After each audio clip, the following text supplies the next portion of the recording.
Sorry about all the negative space in the shot.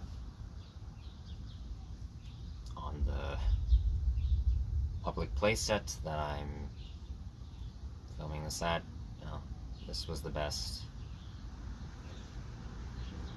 positioning I could get the camera at. So you're just gonna have to put up with it.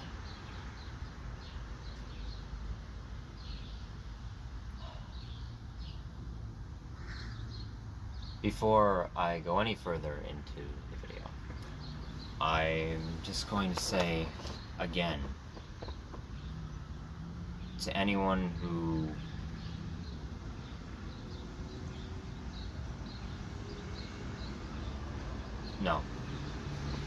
if you give the shrivelous bit of a shit about anything I have to say, you will go to the goddamn communities tab and you will look at my diagrams. And first you'll go back and watch my scientific proposal videos. Full through. If you care at all.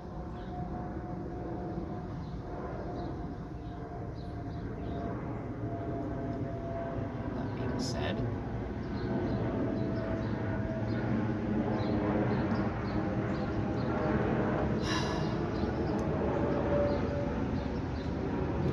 just a little recap of the last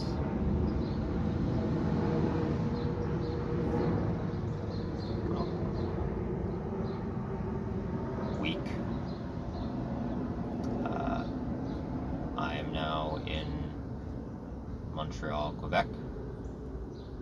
Right now I'm in the Anjou district, or as in terms of the layout of Montreal, while the districts are more commonly referred to as boroughs, similar to New York City, United States, or I think Chicago also calls their districts boroughs. And I also think Mexico City does too, and maybe Guadalajara. But, well, just to name a few.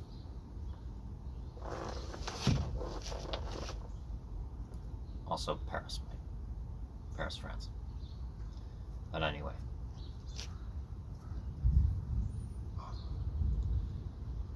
You can't tell, it's about, well, the cloud formations have been teasing heavy rainfall for the last hour or so. But nothing major yet in terms of a downpour. But I guess it's somewhat aesthetically appropriate for this video. So, what's the purpose of this most likely 3-hour-long rant piece today? Well, as I promised in the last few videos, me being in Laval, I would make two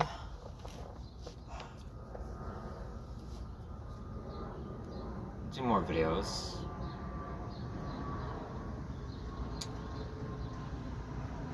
Well,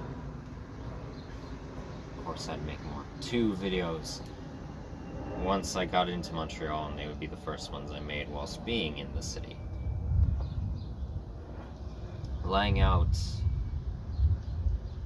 conclusions that I've come to, and that will, well, they will determine my life going forward as far as I'm concerned. My lifestyle. And just the same, when I make my next porno video, I will talk about the same things, to some degree, in the first half of that over on Pornhub.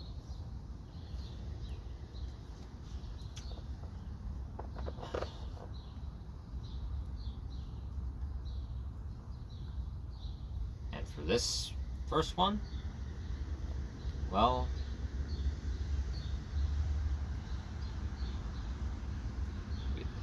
you read the title. Sometimes optimism as a philosophy, for me, feels very, very delusional. It feels very psychotic.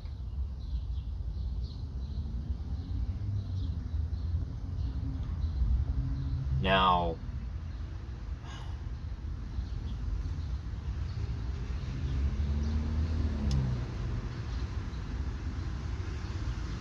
if you've been paying attention in the slightest to my general ideological beliefs throughout my time being on YouTube, well, that might sound strange, especially considering theory I had proposed, and part of my scientific proposals was the paradox of pessimism, as I don't at all believe in pessimism, and also, in relation to philopsychology, subconscious optimism.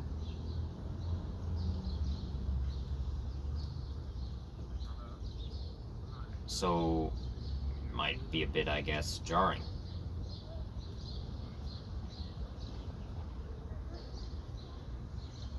But you know what? I can't help it.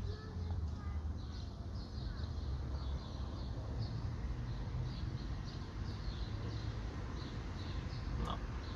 Probably some degree I can, but, well, I'm not going to deny I feel that at all.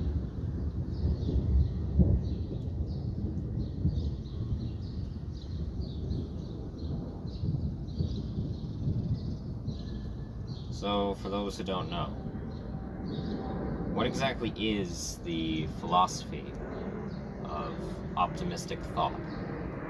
Well, basically, it's the ideal that the majority of essence of life and ontology, or phenomenology, and in relation to, I guess, morality, people's ethical ideals, well, and practices that are carried out in various societal, sociocultural settings, political discourse, interpersonal troubles influenced by such. Well, it's basically the idea that most likely things will, or have at least the ability to turn out much better situationally than they are right now. And also, well, basically believing in a general sense of hopefulness, having some amount of confidence that a better outcome can or will occur.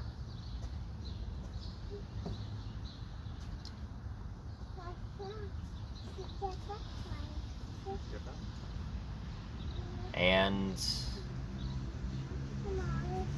well, as far as I'm concerned, it's truthful.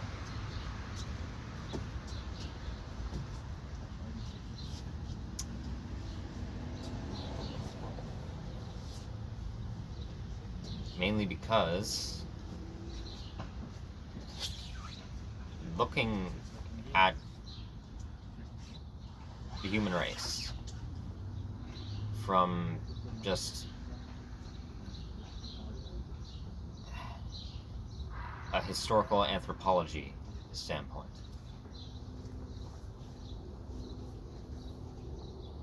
we have seen how change occurs. If not for better, for worse as well, in various societal settings.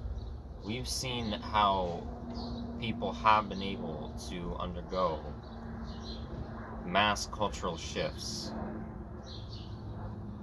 towards something at least slightly better. And also, on a more immediate level, various accounts in the realms of psychology of people undergoing cognitive alterations and shifts in perception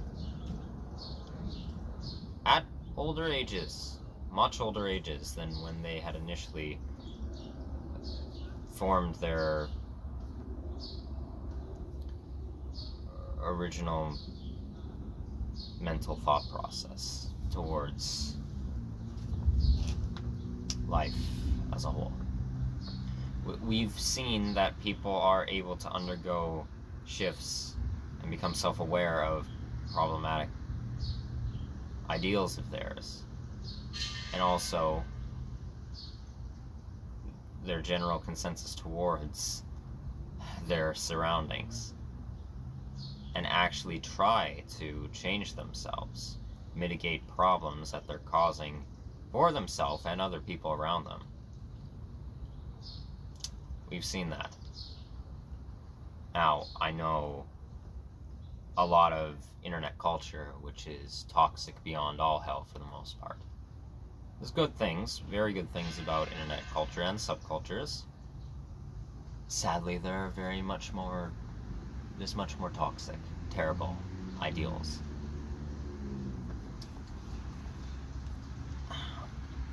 I know it's very enticing to believe in pessimism.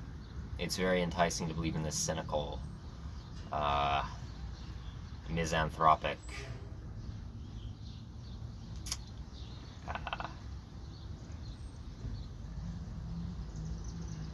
malicious, in terms of other people towards you, malicious intention from communities and individual people around you.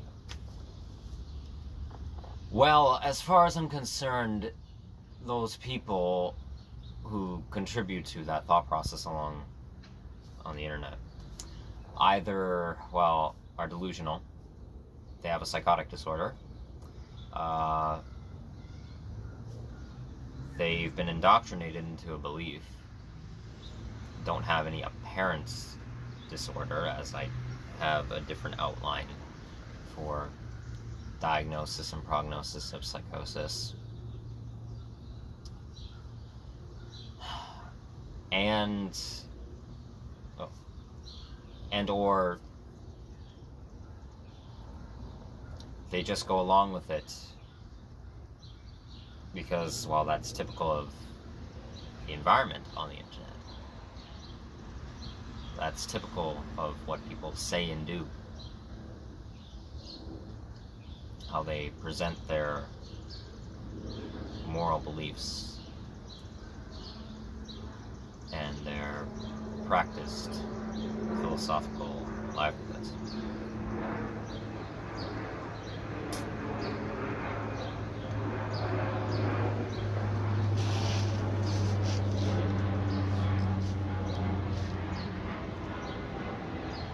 And in relation to psychosis, specifically, it's very enticing, I'd say, in terms of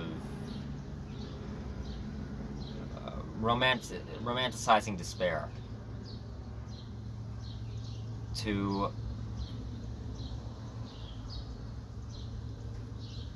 it's very attractive because you want to really, in relation to my theory of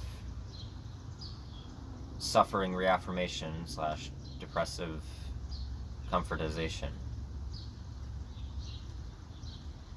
it's very attractive mentally for many to want to have their pain from what they've experienced in life be acknowledged. So they go towards this surface level understanding or examination of, well, life seems entirely shit, at least right now, on a large scale, from everything I've experienced, because there's this idiotic pushing of ideals, especially in leftist culture, of only going by your experience.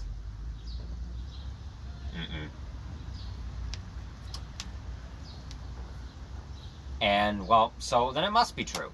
It must be correct. It must be right that we're all problematically selfish to a major extent externally. We really cannot function well together as a race. We are inherently chaotic in terms of our societal structuring and communal support. We're depraved, monstrous animals.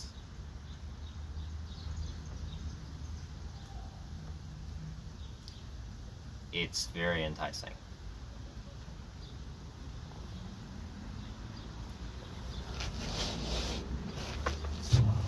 But as far as I'm concerned,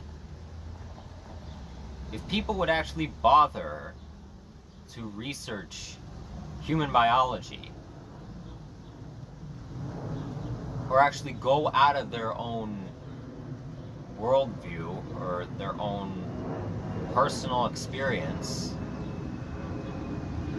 and actually attempt to see it from another individual's or a collective group's perspective, then you might find that human beings for millennia have functioned in beneficial collectivist societies. They're at least functioning in, as far as I'm concerned, for centuries before the downfall of, well, the world. We functioned in various pseudo-anarchistic and pseudo-communistic societies, as well as many forms and many instances of pseudo-socialism. This can be documented through various tribal groups and colonies of human beings through every continent on the planet.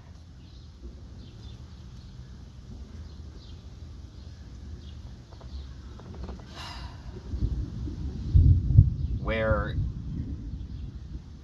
communal help and support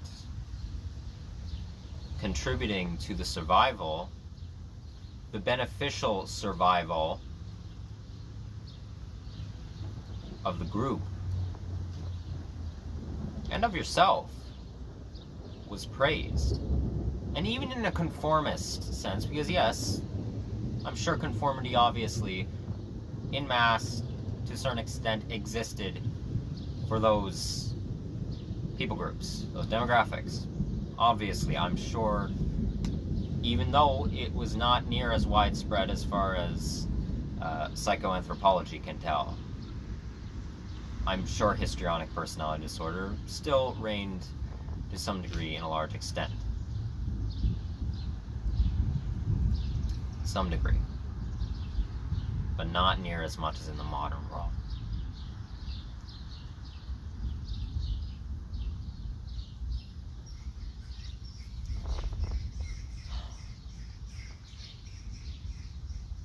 But either way, one way or another, being pro-social in a community was praised. Being an active participant was praised. And it's interesting to see that, or research that, and then look at the modern world, and I kind of see an interesting dynamic. Let me spell it a bit more psychological terminology out for you. So, antisocialization, the spectrum of antisocial personality, ranging from introversion, mainly gaining more comfortability from being alone, but being active and contributing to socializing with others, going towards, well, leaning traits of various personality disorders or leaning characteristics into them, or then progressing into, say, schizoid personality disorder or avoidant personality disorder and maybe more cluster B personality, or then into what would be considered antisocial personality disorder and uncomfortability with interaction between other human beings and yourself, Or on the going into the more extreme spectrum of antisocialization, sociopathy/psychopathy, lack of empathy and compassion, or remorse for your actions towards others. And then the furthest into that would be manic psychopathy, sociopathy, murderous and very aggressive and physically harmful to others around you.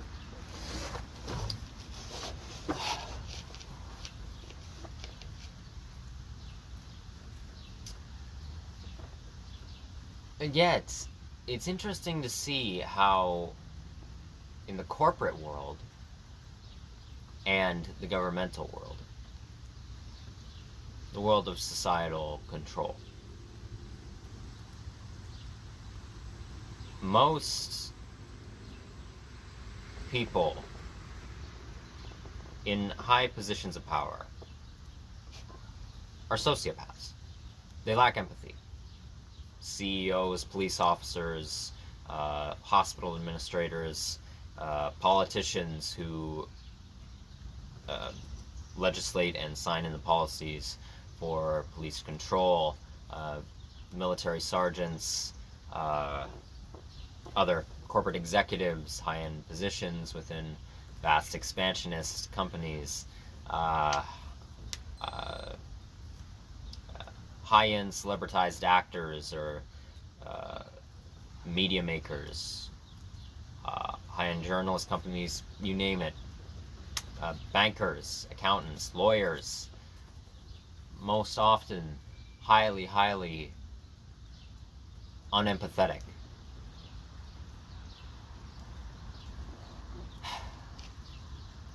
Part of being antisocial.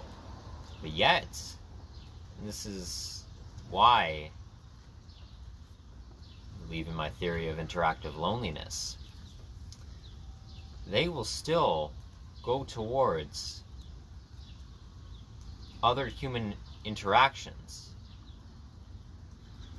for manipulative benefit, yes, most often, but still going towards being actively a part of a societal communal setting for the purposes of just solely exploitation and self-gain. Solely. But they'll still go towards it. They'll still be an active participant in the community to a detrimental extent, but they'll go to such a length to do that. The top 1% of society, which is what these people are, they don't make up a majority of sociopaths in common everyday life, or those with other personality disorders, as I mentioned, or mental disorders or behavioral disorders. But they will actively go towards being a part of communal activity for the purposes of destroying it and just keeping it in a position that only gratifies themselves. It's really interesting. Now, that's a lot of really stupid effort to go to. It's really stupid effort. A lot of that's convoluted beyond all hell. So convoluted. Just really think about it.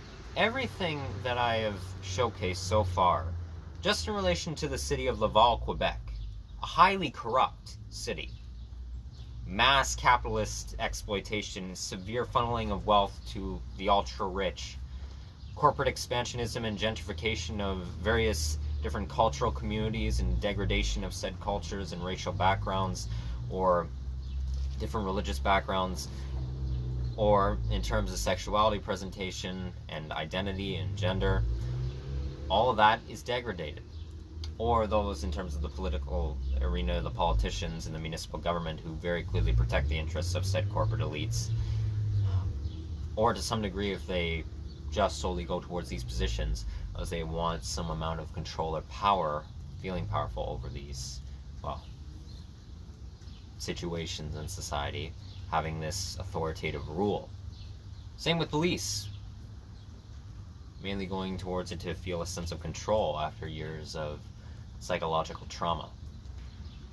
from other societal traumatizing factors.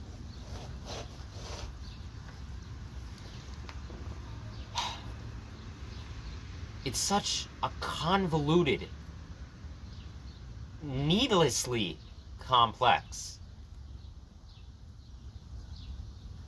attempt to hypocritical for the idea of free market and deregulation in an economic sense. An attempt to regulate a system that funnels to this pseudo-totalitarianism.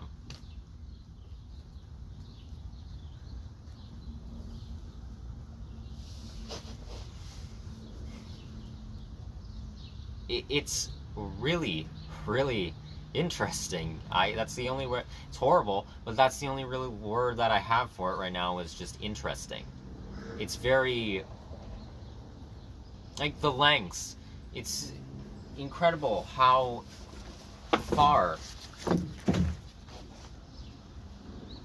psychological disorder, in terms of morality disrupting psychological disorder, how far individuals will go in pseudo-collectivism, working with other psychologically damaged individuals, or manipulating those who have been indoctrinated into the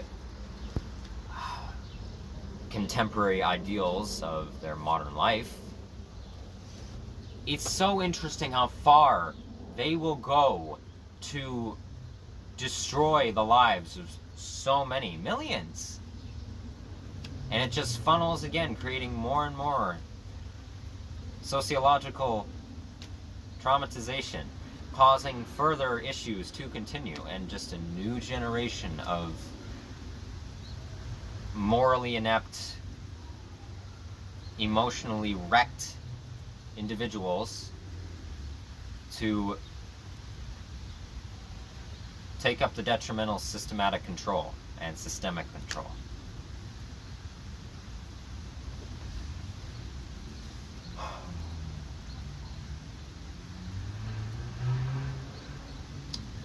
But I digress. So, I seem to have explained to some degree, at least going back through millennia and centuries, as I have before, how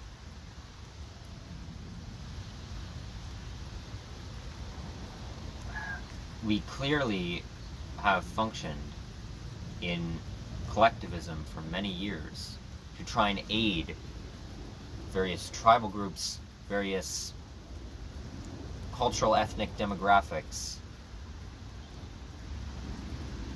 throughout various societies. Us as human beings have functioned for this because of this want for pro-socialization. And even in the modern day, pseudo-collectivism, especially amongst the working class, who operate under these excruciatingly authoritarian economic systems that rip resources away from us and keep us in a pitfall of misery for basic survival.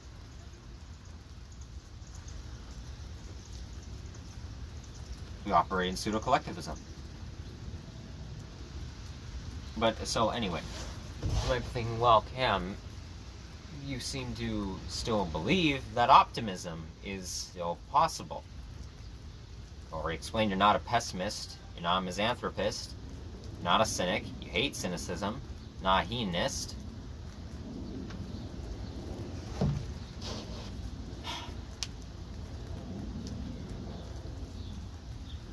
So, what's causing these feelings of doubt? This apathetic response?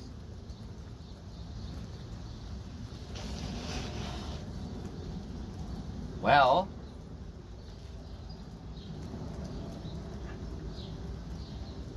I say all this knowing that it's based on scientific facts that we've seen, but then and I still see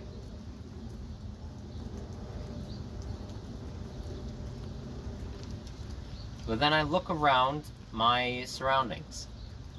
I come back to the immediate moment, and I see how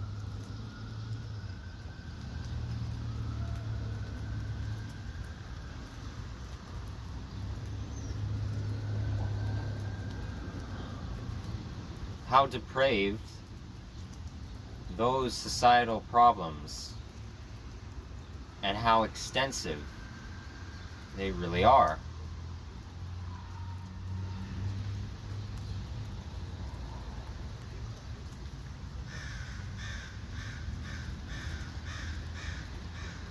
I have now lived in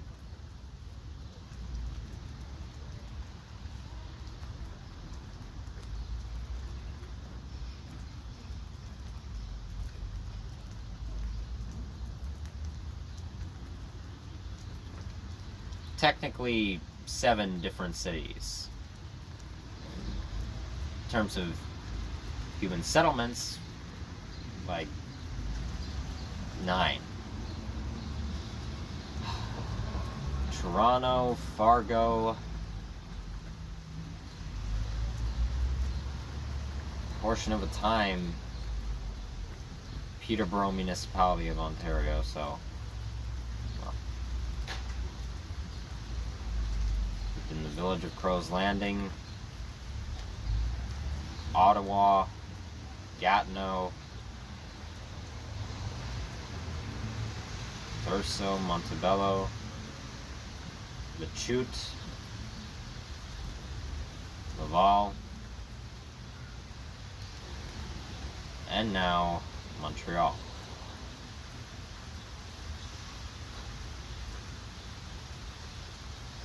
And in only a year's time of me having left Toronto, Ontario, where I lived for about, I believe, 7 years in total.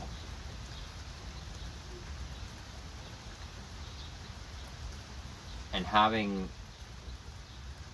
spent many more years researching, exploring, trying to for myself, and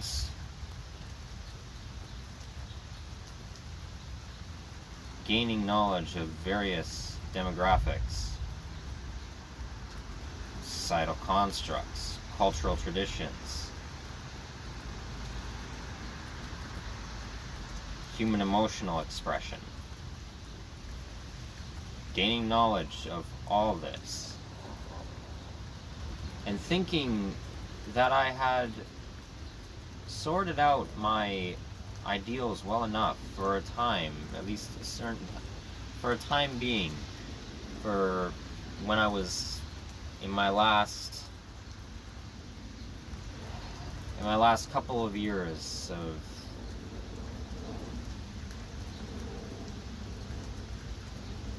being in the city.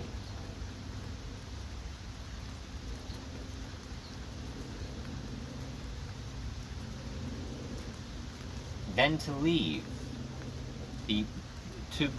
then to have everything come into question, being thrown into an existential crisis, being thrown further into an existential crisis and morality crisis, as I believe I've been suffering from that since many more years before, earlier teenhood. Just not as cognitively aware of it. And deciding to leave, and then now coming to the realization that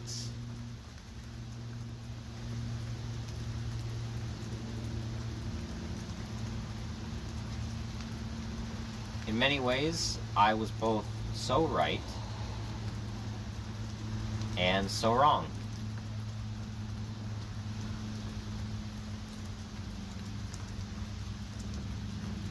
I mean by that.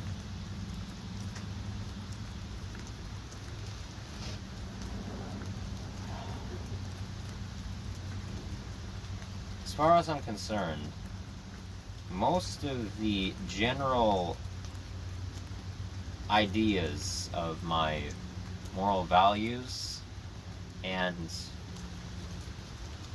ideologies that I've held for a number of years now, just in rough outline at least, as far as I've been shown right now, are correct. Nothing's greatly disproved them for me. At least most of them. Though I have changed I've changed certain ideals of mine. Further developed them, I guess you could say.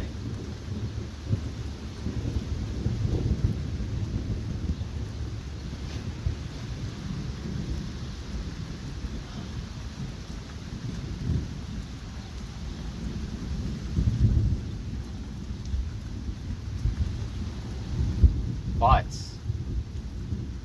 how I had been going about them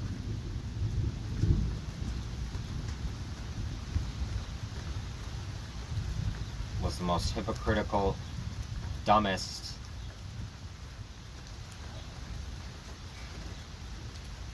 laziest, unimpactful shit possible. Most unhelpful way.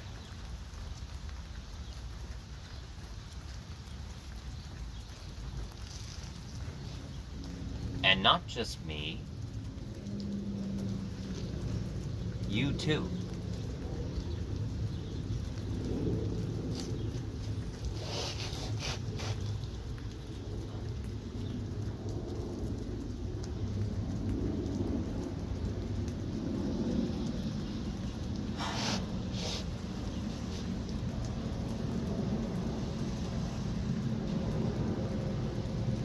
So many of us, and I'm speaking to leftists right now in terms of the political spectrum, political affiliation in terms of identity.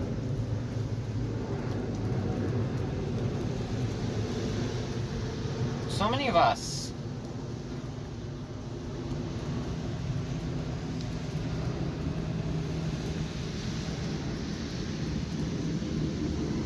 who are genuine leftists and not performative activists or advocates.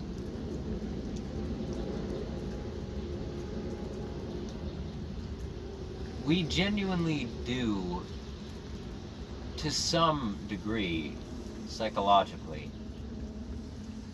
philopsychologically, believe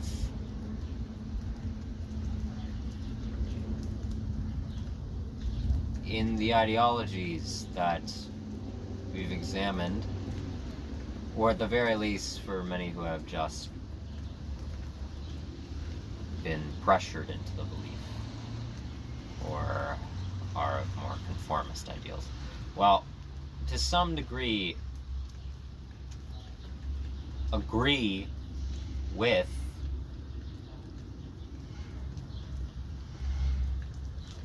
what they propose. Agree with the ideas of, say, wealth equality, or in a more socialistic sense, the wealth equity and resource distribution based upon the demographic or needed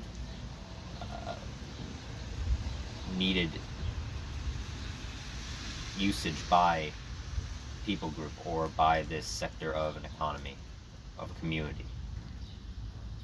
Or of the idea of dismantlement and abolishment of regulatory forces that control in mass effect, such as police, pacifism, certain amounts of not really far leftists, but rising leftists and moderate. Pacifism, the idea of being peaceful, trying to resolve things civilly without any major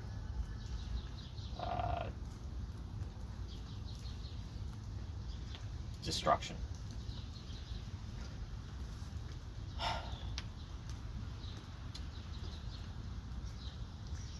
As well as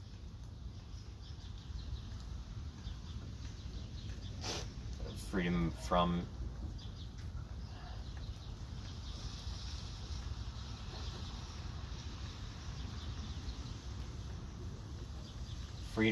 concealment, and actually being able to express who you truly are and not who you've become, I'll say. I'll talk about this in a different video, but as far as I'm concerned, personality disorders, mental disorders, behavioral disorders, addictions, that's not who you are. That's not your personhood. That's damage that's been done to you, that you've adapted either from overfixation on a motivational drive in relation to your conscious motivational response, or the more likely option, apathy, constant oppression and constant failure, and met with disruption to where you've taken on this problematic, destructive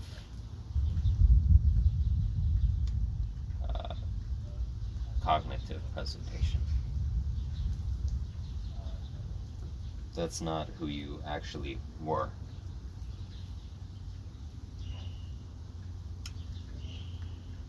But I digress. Being able to express who you are, being free,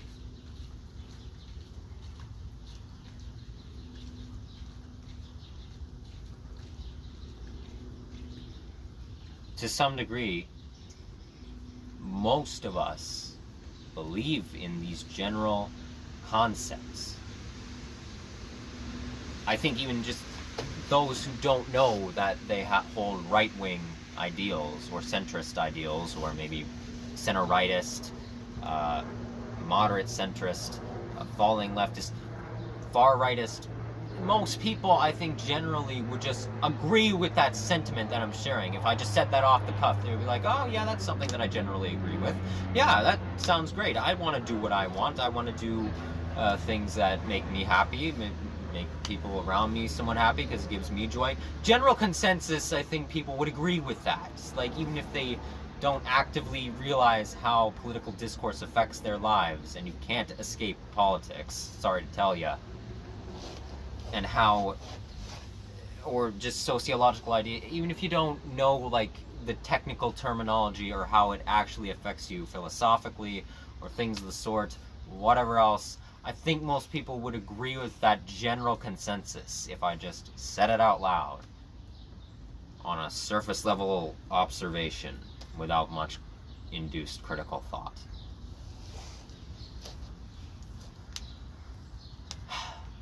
But at the same time, again to the leftist community, we're so traumatically comfortable. We feel some amount of security, it seems, from the oppressors.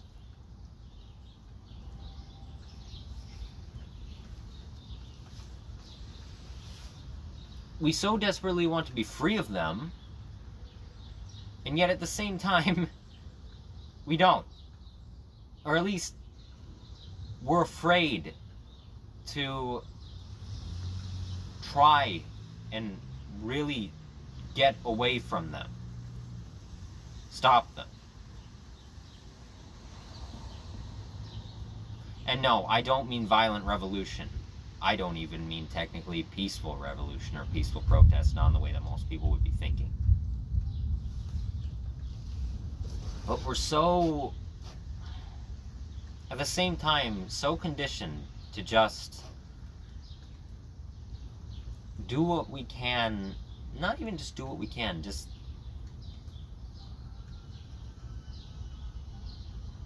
do the everyday shit that's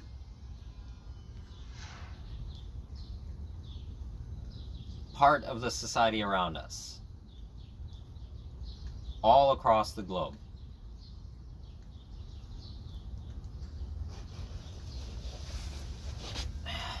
And we're so desperate to have, no, actually, that as well, being conditioned and having this false sense of security with these destructive communal settings and cultural settings, ideological cultural settings.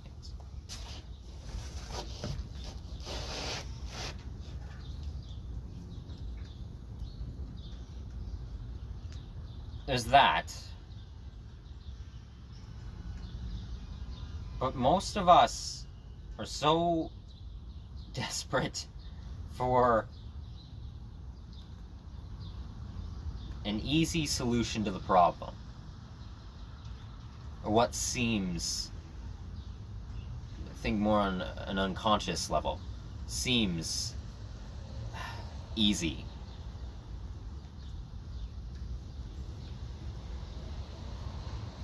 And I'll talk about this more in the next video. But something that seems like a solution that's so-called been tried and tested, well, it hasn't. Because we'll just keep constantly feeding back into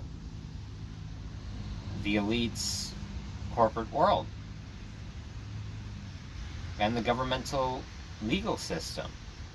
So many of us abide by the laws en masse. I don't. I try not to, at least to a mass extent. Not anymore.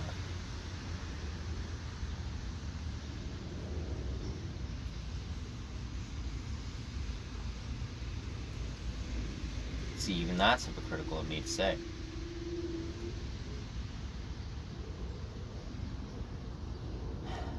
Because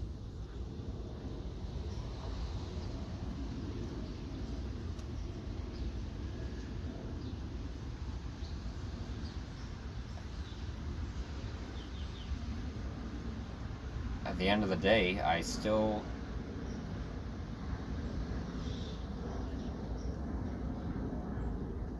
just keep using it,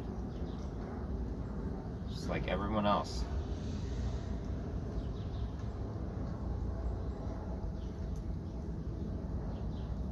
Like, prime example, me being a nudist. If I really, which I do at points, as you've seen, but if I really went fully against the laws that are legislatively set in the governmental branch, policing, I'd be walking around naked all the time.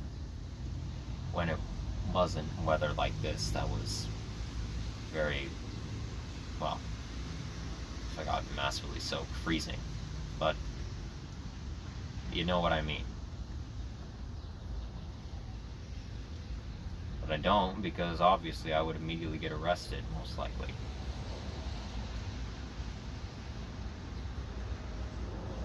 If someone reported me. Or let's go with financial currency.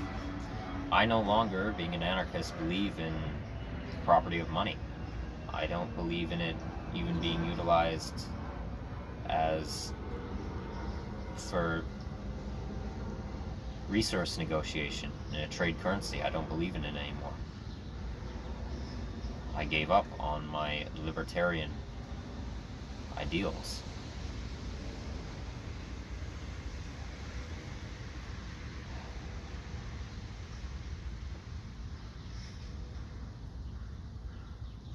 yet I most often, considering because I still have some amount of finances, still use money to pay for food, water to some extent,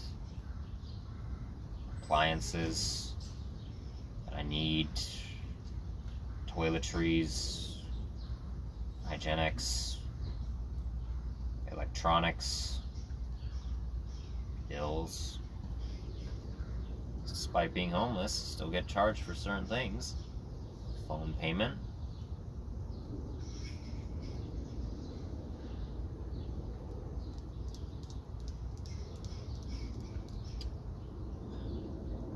Banking fees.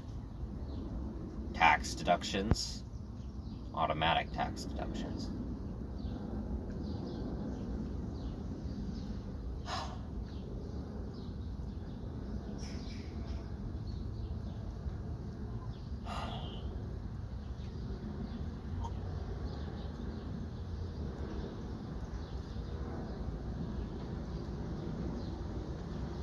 I still do.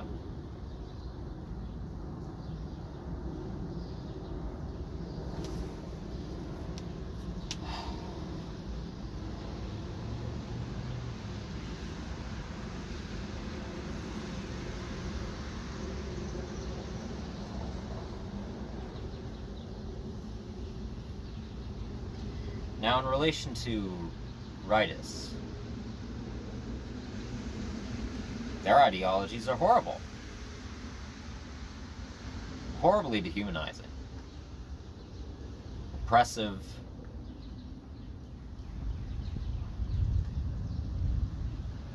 Dictatorly. Not how humanity is.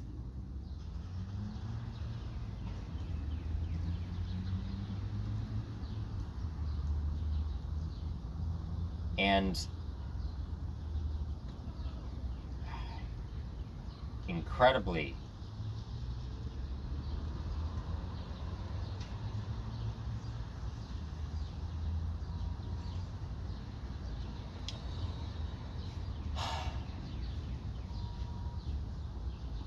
desperate for control, desperate to feel good at something, desperate to feel worth something in life.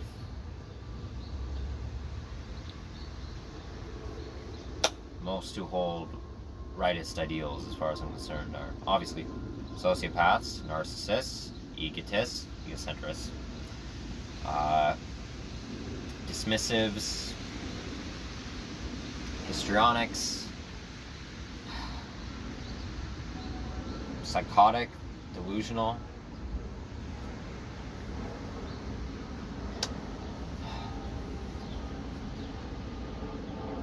heavily depressed, most of them internally.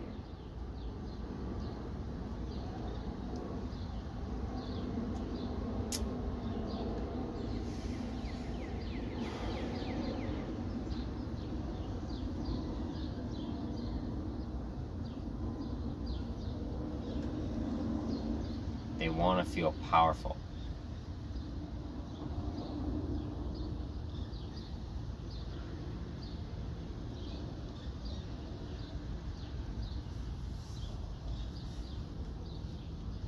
To appease their 5 subconscious psychobiological desires for meaning, control, understanding, uniqueness, and familiarity.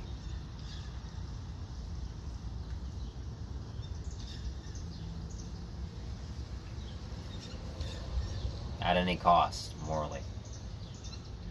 Because of years of conflict that's disrupted what they've wanted out of life. And to a lesser extent, those who are so fixated on achievement for motivation that becomes obsessive, even if it gratifies their subconscious wants, still disrupts their human nature in terms of pro-socialization for interactive loneliness and loneliness projection. still, it destroys a part of their human nature. It's destructive. And it's destructive to others' 5 inherent desires, because they have the same desires that you do, just presenting in different ways.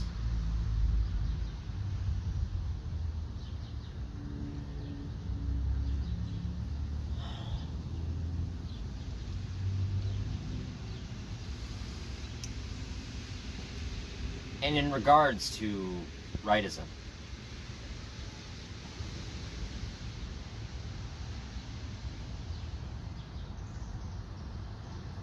it's so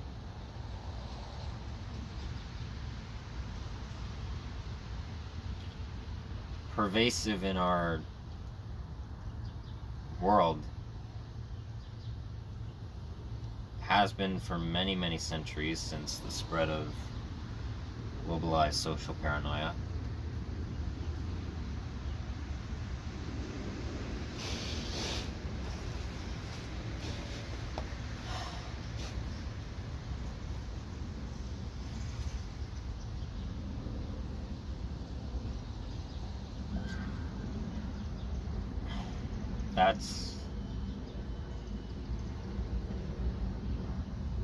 It's literally taken on.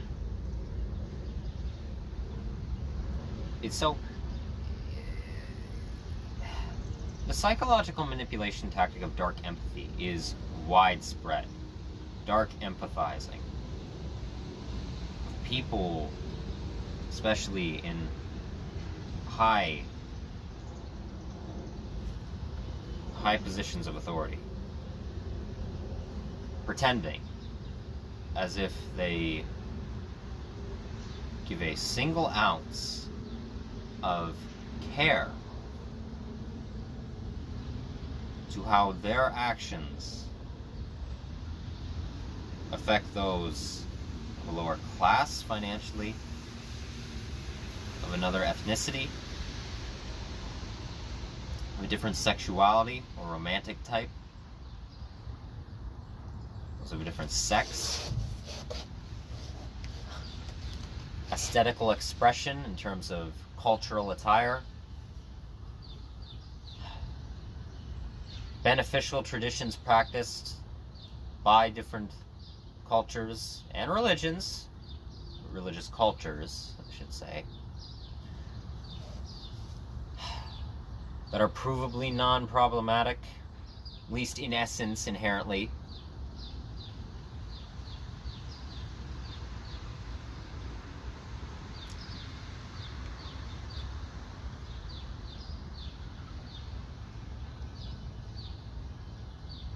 And how their choices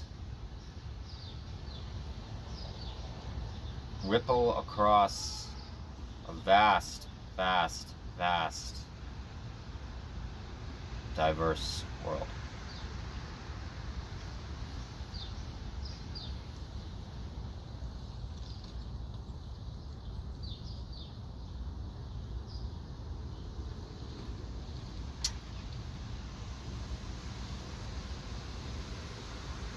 And it's so sick that, no, I want you to think about this, for example, I want you to just think about this for a second. Just keep this in your mind for everything that you do in the modern world. I know I sure do now. This idea of capitalistic external individualism, this idea of equal opportunity, which is a complete sham. Mass amalgamation of wealth, siphoning away trade currency for what we use to negotiate upon necessities for our literal sustainable survival. The oppression, the white in terms of the world as it is now, white supremacist oppression towards various other racial backgrounds, superioritizing of both beneficial and problematic, highly problematic cultural traditions that have formed more so out of Western European, to some degree Central European ideals.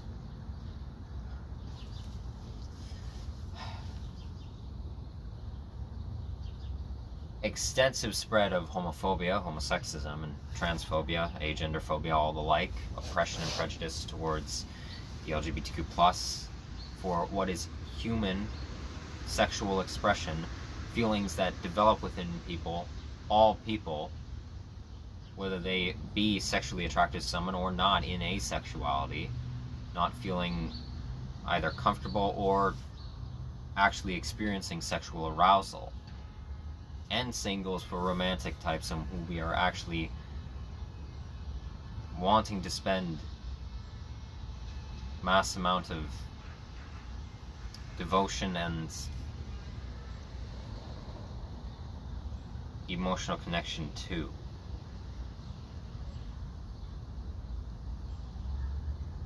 In terms of spiritual expression, well, from my theory of religion as simplification for science, these cultural ideals that have formed to help better understand environmental surroundings and situations that people are placed in.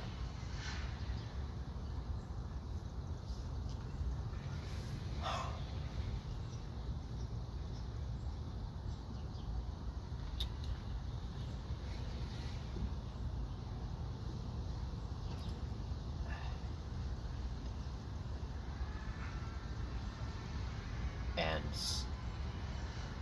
relation to ableism, ableist prejudice,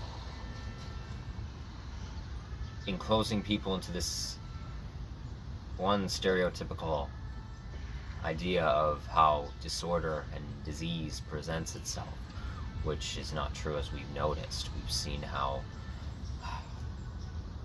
damage to an individual, psychological or physiological, presents in vast varying ways. Yeah, there's similar patterns, similar consensus, and similar presentation, maybe just on a general level, but still different.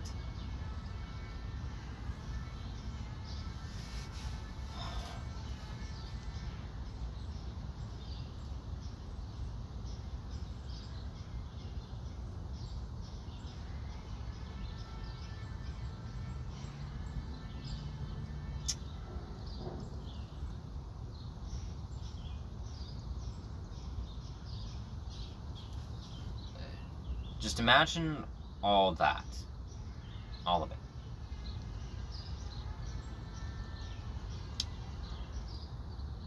And wanting to have your freedom to live a pleasing and somewhat fulfilling life. Something that would be beneficial for you.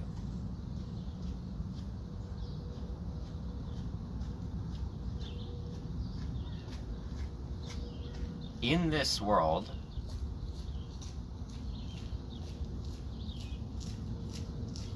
you are basically thrown into these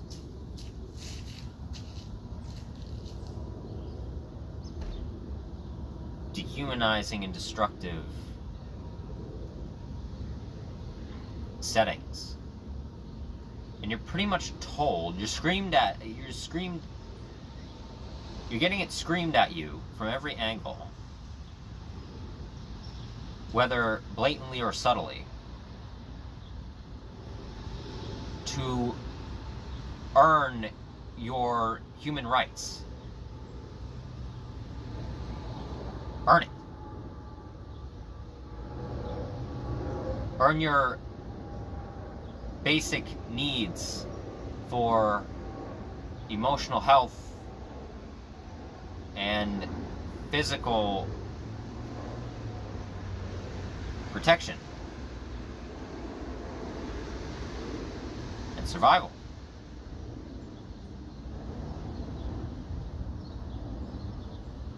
These idiotic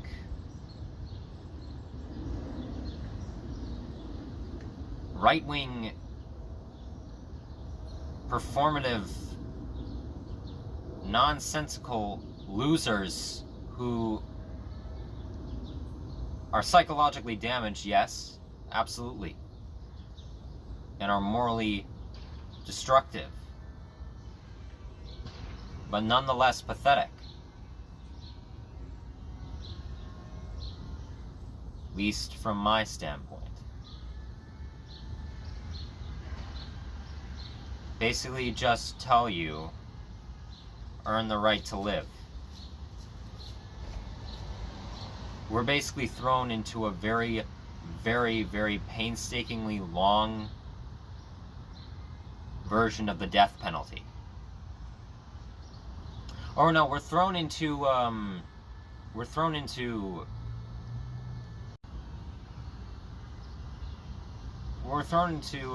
some fight to the death arena in this competitive competition for sportsmanship and camaraderie, in terms of, I'm not cutthroat competition. This is a little message to any of those who are of my cultural background of very much geeky or emo culture. Here's a little lesson to wise up. Sports and wrestling, at least professional sense, and things of the sort, yeah, there is communal cultural background in it. It's not this inherently domineering thing. There is background in it, rooted in cultural practices that are pro-social. So that's coming from someone who doesn't personally like sports that much. There's nothing immoral about it inherently, though, as far as I'm concerned. It's beneficial.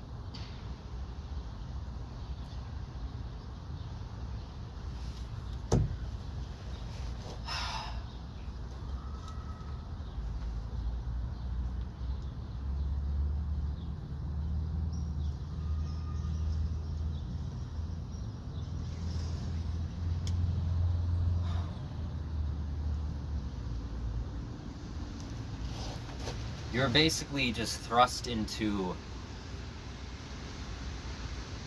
a horrible situation that you didn't want to be in. The child self view.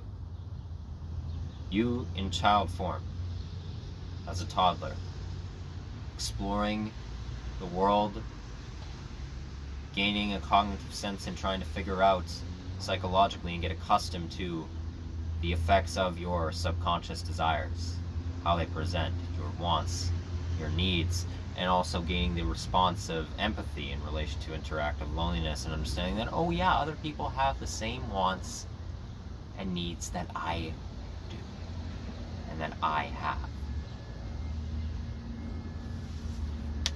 You're thrust into this and just told, earn it. Earn the right to live, basically, or die trying. Or conform to what we want, or we'll cast you aside and alienate you.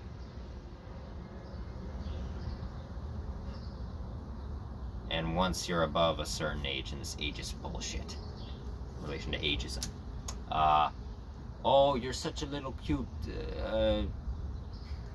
dumb thing that we really don't treat like a human being. I'm talking about children here. You're so naive, innocent. About the second you're 18, fuck you, get out, die. Like that. Immediately.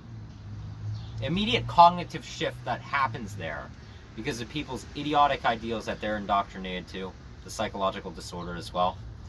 That, oh, well, you're an adult now, whatever, you can do it, you'll make it, whatever, fine, you don't need it. No, are you fucking kidding me? People don't understand psychology for shit, or neuroscience as a whole. You are not just suddenly zapped with mass intellectual understanding the second you hit 18.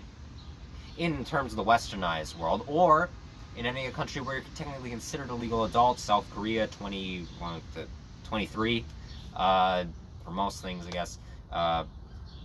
Bahrain, 21, 20, 25, whatever it may be considered. No, not how human neurological function in terms of your cerebrum and your brain structure works in your prefrontal cortex for understanding and critical thought and observation.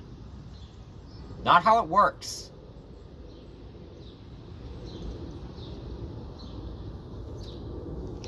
And it's also not how it works that children below 18 years old, or below in their teenhood, or in their childhood, are these intellectually incapable and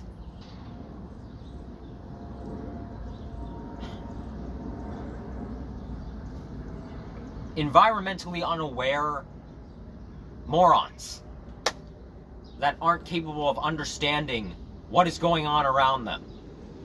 As if there's some plaything doll that you can mold and contort to your every will. They're not. As far as I'm concerned, children are some of the most intelligent people on the planet. In their initial form, before mass traumatizing external influence comes in. Why, in relation to my theory of parental guardianship, you leave them alone. You act as just a presiding force that doesn't control them. Let them be. Let them explore. Let them make mistakes. Let them get hurt. Not intentionally. Let them fail and understand, and help them when they ask for it. Don't force anything. Function, as I've said, in relation to the theory of parental guardianship in ethical philosophy. Function in anarchism as a parent, or libertarianism. Just presiding force.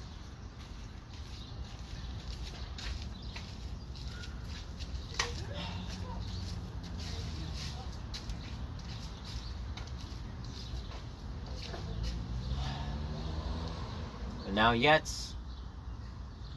let me take it back to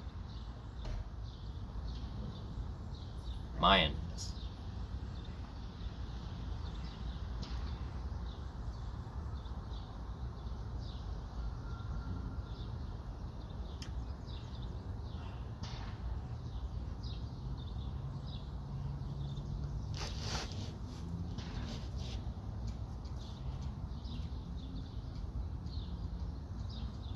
And everything that I've said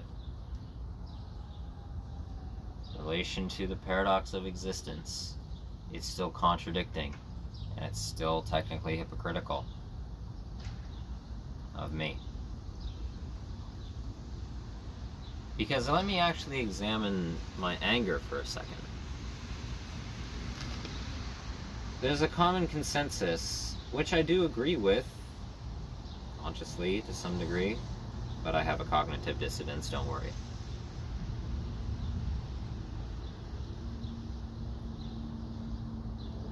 That the problematic behaviors of others and trauma endured by others, and which is causing them to act in the ways they are, is not an excuse.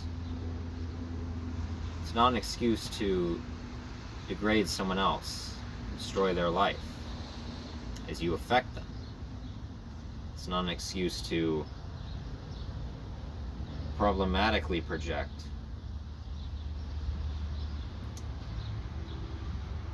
horrible atrocities committed to you, yes. Not excusing what's been done to you, the perpetrator, as far as I'm concerned, at all. But nonetheless, on your personal responsibility, no excuse. But really, is there no excuse? No, I mean it. Let's look at someone who's lived in a community where they have been fed nothing but right-wing nonsense, who has been fed oppressive ideals, patriarchal domination, misogyny of women, transphobic rhetorics galore, this idea that body dysmorphia and also gender dysphoria doesn't exist, or this idea that not understanding gender / persona expression and physiological hormonal differences and chromosomal differences within a body structure. One religion domination, this idea of external individualistic capitalism, gaining wealth and striving for your own self-worth, all this things of the sort. Like, say they've been fed this from a young age, as a child.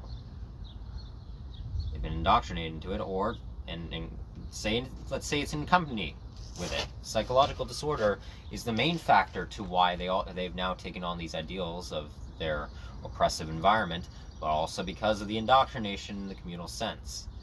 That's just really subtle ideals that they've held because of culture that they've been accustomed to. And they grow up living like this all the way until their teenhood, their 20s, their 30s. They never leave. Say, pretty much are in a cult. They're in a cult community. Say they're in the rural areas somewhere, very rural. It's only like their family, a few villages around here and there, all sharing the general consensus really in terms of belief and moral ideals. And they don't really travel. They don't use online devices, and they don't they don't have other experiences. They don't see other perspectives really. They see this one worldview. They don't try to at all. Again, because of the ideals they've been indoctrinated to of lack of critical thinking and not actually trying to induce analytical observation and discerning things for themselves. Just following in what has been taught to them. How can we actually really justify getting mad at that?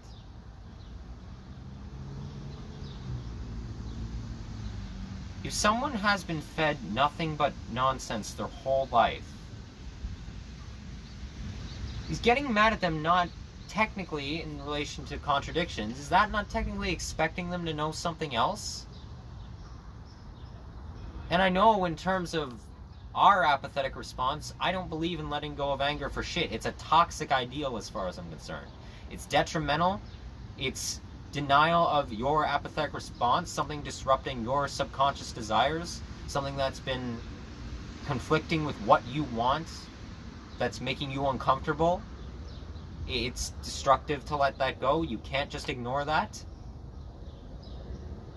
And it's healthy to actually, I think there's better ways of expressing anger now than I did in the past, recent past, but nonetheless expressing it in some way. Because it's not good to repress it. Something that's making you furious. But how can you still justify it? You're getting mad at someone who is oppressing you, and all they've known is oppression. How can you actually justify, pretty well, technically, are you not expecting them to know something else? They've known this their whole life. And yet we argue there shouldn't be these mass expectations on, especially in relation to intellectual ageism, on youth. As far as I'm concerned, it shouldn't be expected. There shouldn't be mass pressure on anyone, no matter the age. I think just in general, human beings should be expected and taught certain basic things in relation to our nature and how to interact with one another. But it shouldn't be this oppressive, you should know this by now ideal. But at the same time, as I'm saying, how can you actually really justify getting mad at that? How can you justify getting mad at a person who was once a child, who was raised in a very, very isolated and enclosed environment? They had no other experience.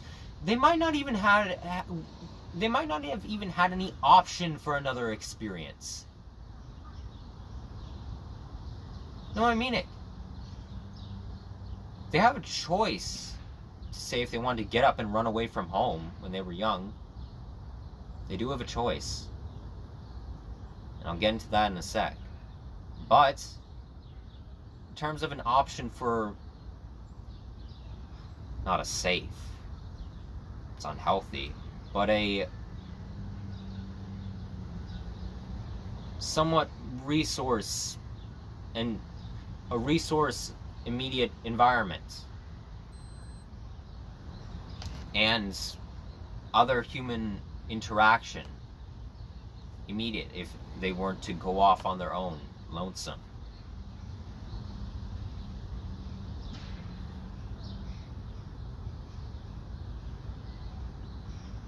They may not have another option.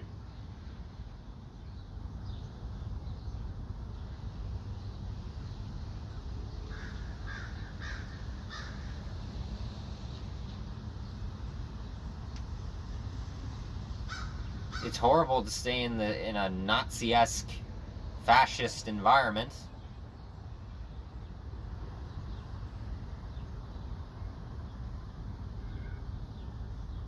Do they have another option? It's either that, potentially, because human beings want communal interaction, being very alone,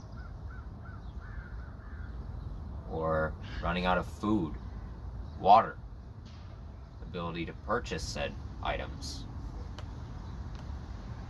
Now, as far as I'm concerned, there will be people that do help them. People are not as, in relation to globalized social paranoia, they're not as unwilling to help as people think, sadly.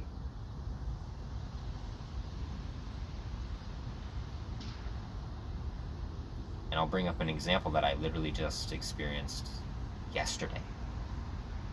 Later.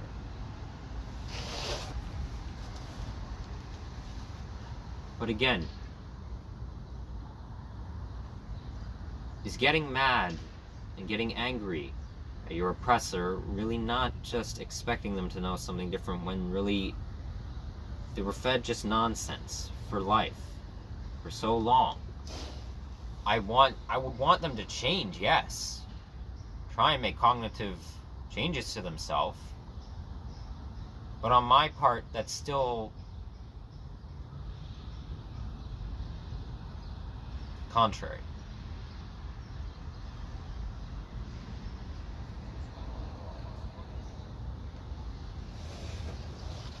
And also in relation to anger, I don't believe in being pacifistic, trying to maintain pacifism. I don't believe in physical violence. And I used to say unless it was for self-defense. I don't even believe in it for self-defense anymore. I'm not gonna lie to myself. I don't. Or maybe I do, but I know I don't have it fucking in me. Are you kidding me? No. No way. Yeah. If I'm getting cornered by a gun, I'm getting shot. That's the end of the story.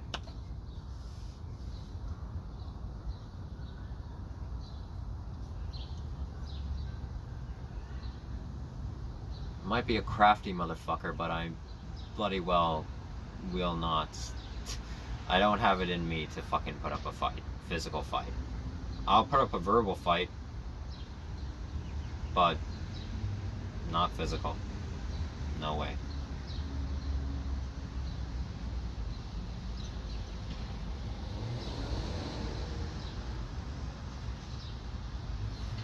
But in relation to anger, aggression,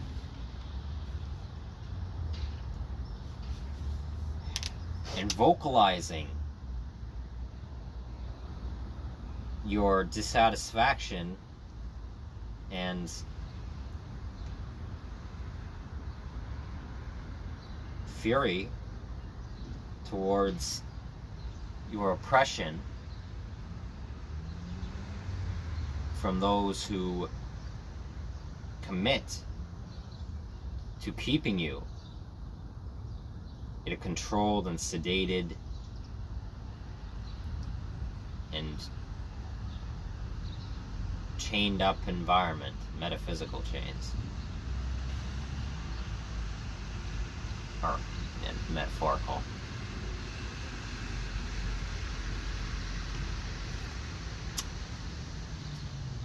I believe in vocalizing said aggression, getting out and making it known that you don't like this. It's disruptive to you. Being angry, as I said, at the fact that you're basically forced to earn your human rights.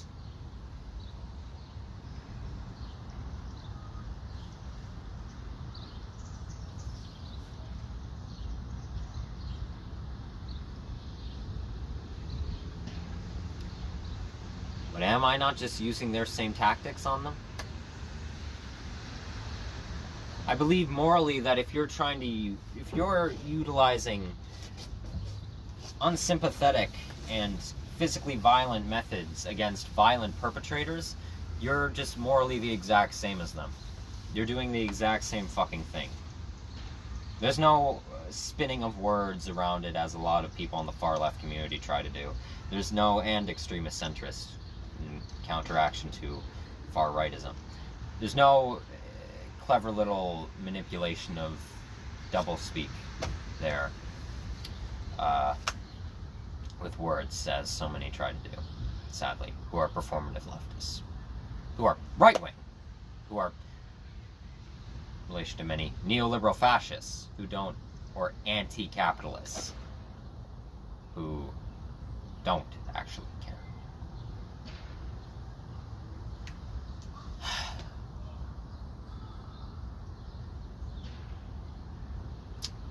But as far as I'm concerned, utilizing knowingly and trying to utilize the tactics,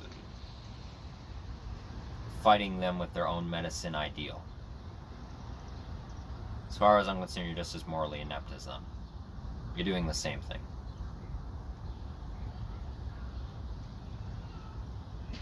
And in most regards to a detrimental extent. But if we're going to look at this in contradicting lens, am I not doing the same thing by just spouting my anger towards them? As far as I'm concerned, in relation to the unempathic/unsympathetic cycle of conflict, their oppression has triggered this authoritarian want to suppress their oppression to me. So what it disrupts to my wants, my livelihood. This then causes an authoritarian counteraction to the oppressor. This then reaffirms to the oppressor that they are a dangerous force to them. And then they will, again, suppress and subjugate. This reaffirms that to me, the oppressed. It goes again. It reaffirms that they're a dangerous force to me. Round and round and round the cycle of conflict just fucking goes.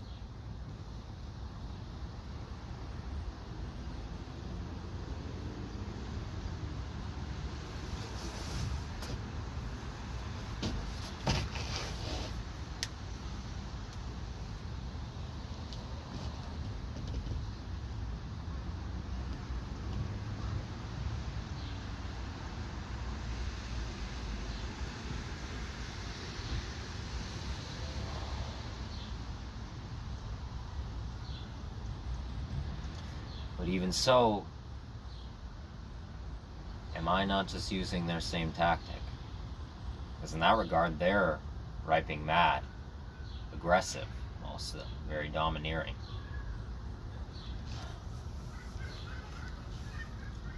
In trying to quell my attempts to dismantle them. whether I'm physically aggressive or not, well, even if I'm not physically aggressive, am I not just using their same tactic? It's an emotion we all have, anger, in relation to apathy, as far as I'm concerned. And in relation to thanatophobic protection, subconscious protection from biologic thanatophobia.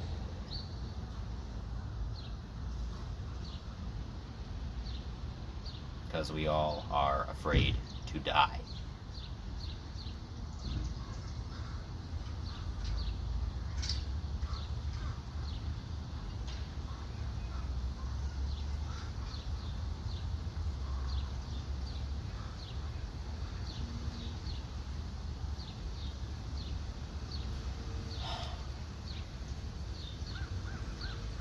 But am I not just doing the same thing?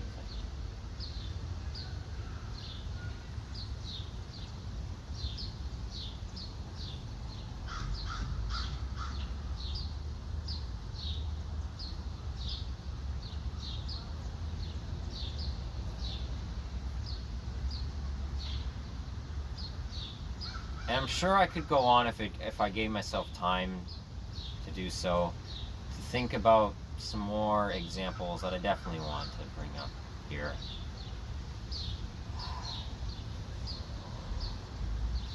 This nonsense, but you know, I think I'll just give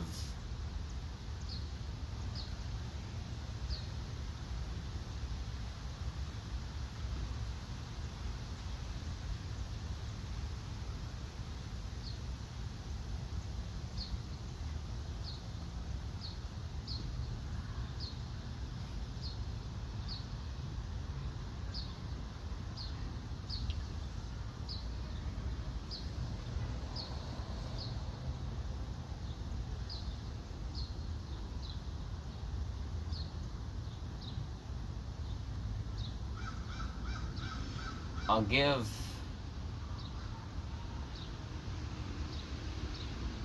some examples of, I'll just give whatever I can fucking drum up in my head of examples to why optimistic belief feels like psychosis sometimes.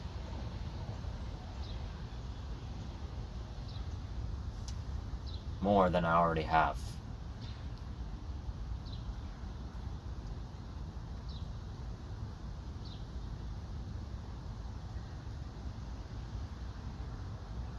One is the internet.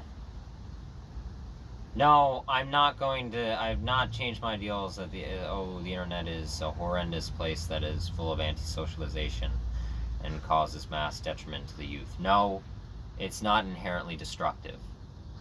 If anything, the idea of the internet is pro-social. Mass communication platform full of so many different servers, various interconnected digital links to various platforms for content creation, for sharing of ideas, for various things, just a lot of different options on the internet for various communities to gather and cultivate. The whole idea is pretty much just community.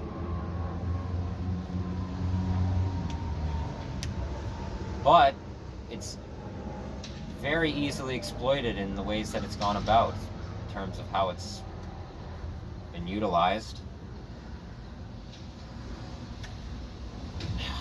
Platforms like fucking YouTube and, well, Spotify, Apple Music, Google, mega corporate tech companies. They commodify the internet for mass profit.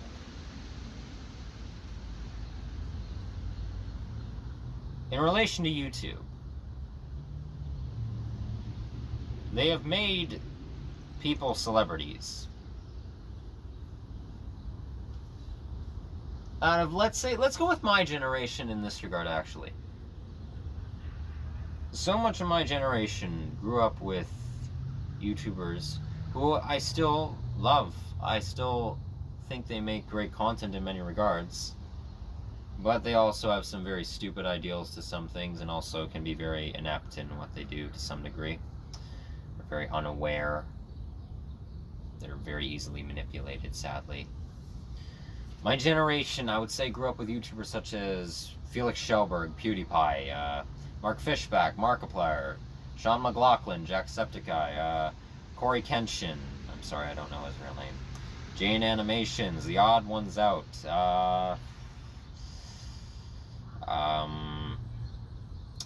Dan the Diamond Minecart. I didn't watch much of him. I'm just naming general people who I guess would be well known from growing children of my generation, Generation Z, Zoomers, growing up with them as children, watching and being introduced to the online world.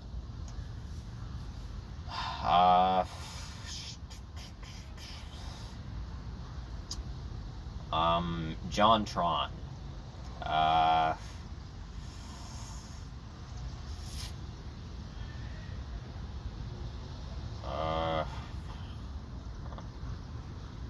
much for remembering them right now.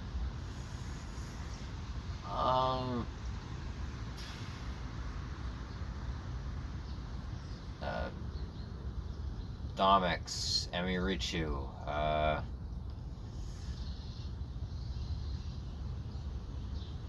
guess I'm just pulling from the animation community.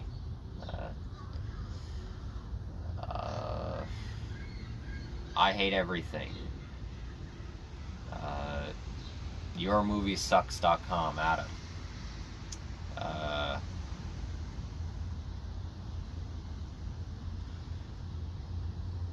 Ralph the Movie Maker. I'm going through like media criticism, I guess. Okay, here's some other Logan Paul and Jake Paul. There were fan bases, sadly, of those two.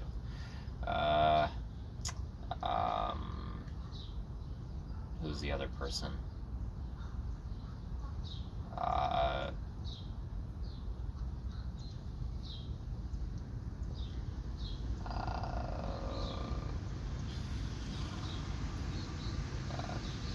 He's English, I know. Oh, KSI. KSI.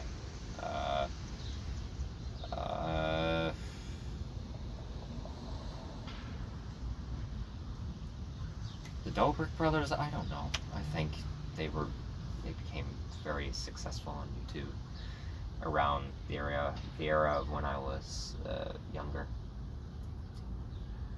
I'll name a few more. Oh, iDubbbz. There's been some recent controversy with him. Moist Critical started to gain traction, I think, a bit when most of us were reaching more of our early teenhood, but you know what? I'll count Charlie for that. Anyway, so just all these people we grew up with, for the most part, who become the celebrities of our generation, for the most part, in realms of online content creation, who many of them, not all the ones I listed, I'm fans of, trust me. But from just trying to be more non-biased here, many of them became very, very beloved and very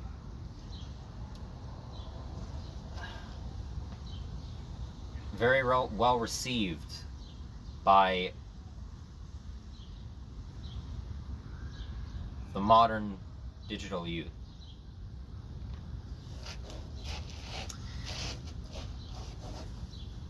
And the reason for why, as far as I'm concerned, they even gained traction in the first place is because YouTube, back when it was starting to kick off as an actual monetizable platform, saw the executives of YouTube. I don't know what happened to... I really gotta look up and find out whatever happened to the 3 original creators of YouTube. I know they sold the goddamn platform for billions, I think. Jarrett, I think one of their names was. I have no clue. I don't know. I don't think they have any relation to actually being a part of YouTube's policies, executive decision-making policies anymore now, but either way, the executives from far back, many years ago, going back a decade, when the let's go with Let's Play channel, what I'm more familiar with. Let's Play channels and the animation community. Let's go with those 2 right now. So I think you know who I'd mentioned for that.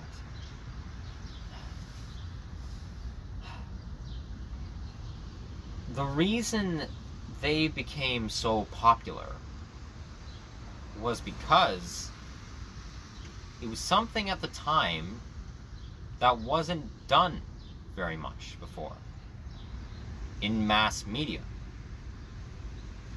We'd seen...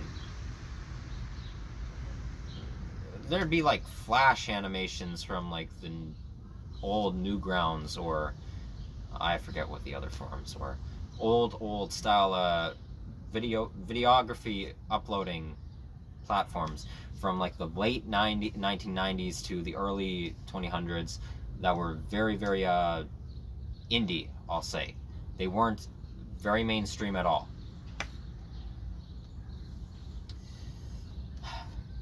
And then when the digital era started to kick off more, these individuals started seeing a chance to actually create something that was fun to them. Literally just filming yourself playing a video game and making commentary over it. Or drawing animations to, let's say, storytime animators, sharing experiences from their life, and actually trying to get people to relate to it in some way. This was something that really wasn't seen before in terms of online content creation, and it kicked off. People were very interested in this. Most of them, I'm sure, saw it maybe as an outlet.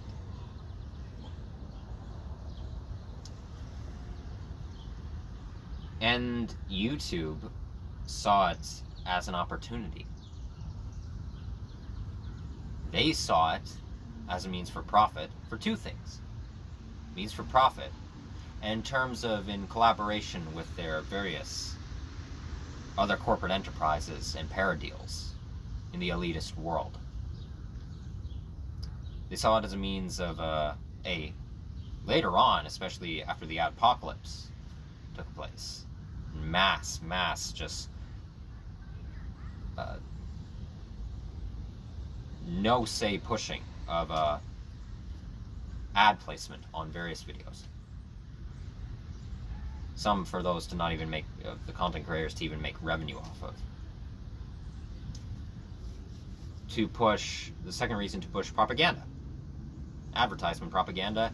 And also serving as a means of mega entertainment production to keep the masses of the working class and those of classes who are suppressed severely, and of cultural backgrounds who are constantly degraded, and people groups who are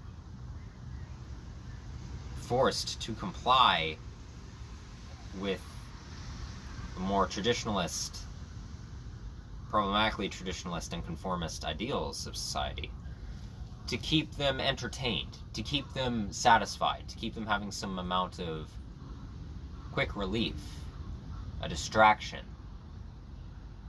from the depravity of the world around them. Those are the 2 reasons. And all these YouTubers, for as hard as they did work, I will admit, yes, they did work. I'm not saying that any of these people, Felix, Sean, Mark, Jaden, is his name Tom? I forgot. The odd one's out. Forgot his name. Here's another one. That was sketch comedy. Smosh. Anthony Philadia, I think I pronounced his last name wrong, sorry. And the other guy, I forget his name. When they started becoming big as a sketch comedy channel, or someone like Shane Dawson, or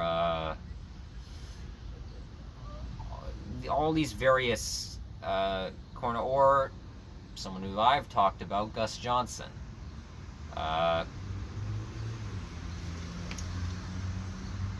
All these different, very large YouTubers. I'm not saying that they didn't work. No matter their ideals, some hold certain right-wing ideals that I highly disagree with, subtle rightism that I don't think they're very cognitively aware of. Others hold maybe more centrist, center-rightist, falling centrist views.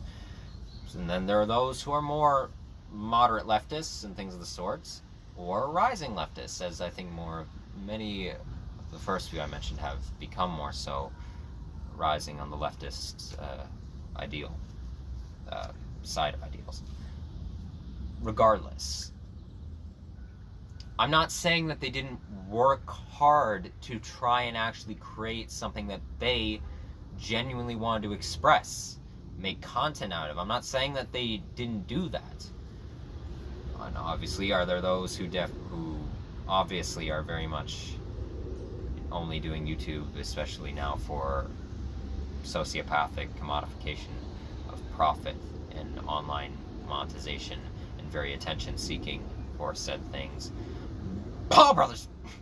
But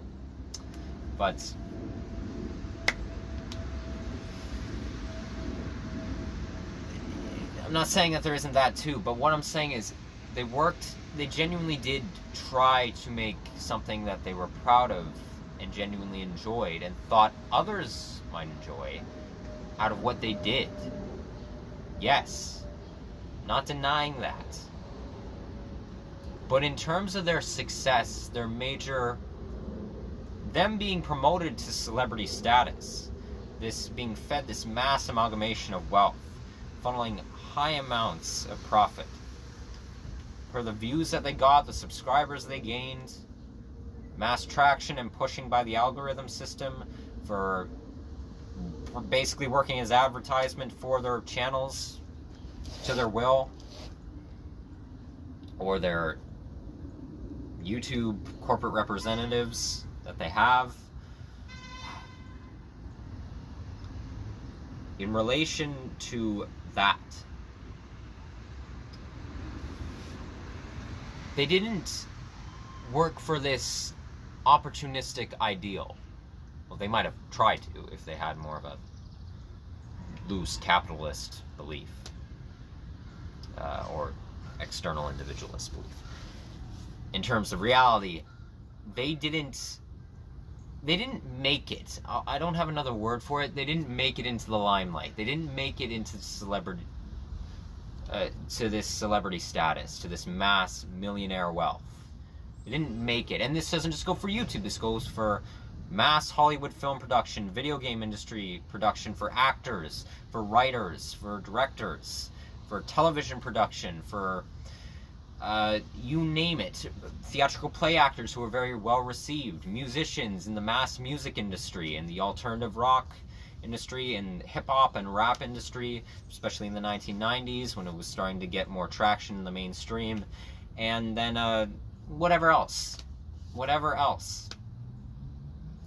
They didn't make it, okay? They were allowed in. Alright? They didn't work hard and then suddenly they didn't strive and work hard enough, push, grind, take good business opportunities, make the right decisions, be professional and professionalistic nonsense. They didn't do any of this shit to make their mass fortune in terms of wealth amalgamation, in terms of this mass fandom and celebritizing status by a lot of the younger generation who sadly idolize them, they didn't get this mass success from so-called from this self-determining individualism. They were allowed in by a corporate entity who saw a popular trend to make profit off of, who said, we can use this to make mass billions. We'll push them through the algorithms. We'll get them. Remember when fucking gamers were going on talk shows? The late night talk shows? Stephen Colbert, Seth Meyers, fucking Jimmy performative ass Kimmel, James Corden, Jimmy Fallon. Remember when that was happening? Oh, but that dropped off the earth. Yeah, YouTube, mass corporate platform, said, yeah, we'll get you these interviews and these mass television, these incredibly well-received late-night shows. You'll get to have fun, talk about it, share your experience. When reality behind the scenes, yeah, we're going to make mass money off of this. Yeah, we don't care. We're going to promote them. These very clearly uncertain and insecure people who are very easily manipulated. We're going to promote them to this status. We're going to do paradeals with the network as well to create this image of them. And we're also going to just give them mass watch time. Try and give them as much, push them so far on our own platform, as far as possible. And we'll promote them with, we'll cut them in on mass profit. But we'll make most of it from the ad revenue generated. And then we'll also make mass profit from fucking the amount of view counts that it gets, funneling back to us. And we'll redistribute a mass amount to them, but only to keep people thinking that they can actually get the status if they try starting up as a smaller YouTuber. Or just in the general populace of, well, our being shared corporate overlords. We're going to keep people feeling incentivized towards this, as if they will make it. But in reality, that's not what fucking happens.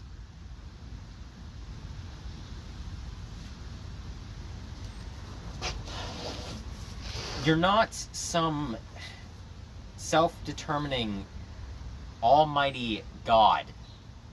You're not some omnipotent being who can bend these systems to your will. You can manipulate them. You can be just as manipulative as, in relation to psychological disorder, as those in the top 1%. Many are, sadly.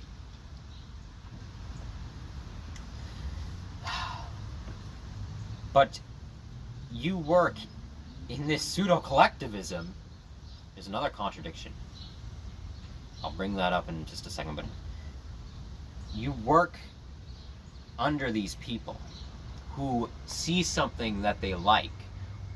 Even for those who have maybe at the corporate tops that have been indoctrinated into this belief, who don't inherently have the presence of a mass psychological disorder, but have been persuaded into this ideal, who do actually have compassion maybe to some degree, but they're under the impression of, well, this is what you do. This is just what you do in the business sector, in the private world. So we'll make you this celebrity, and we'll make you a very enticing to the populace, and we'll make profit off of this. Oh, this is just what you do. One way or another, you're not this unstoppable singular force in a collection of just other bits of flesh and blood that walk around. You are allowed in to these massive, oppressive, systemic and systematic forces, economically, governmentally, socially, in terms of, say, a cultural setting that has been sadly coerced or co-opted for problematic usage. You're allowed in by someone else who was allowed in by someone else who was allowed in by someone else who was allowed in, and so on and so forth for so many centuries. You were promoted. You didn't make it. You were promoted. You were placed there on purpose.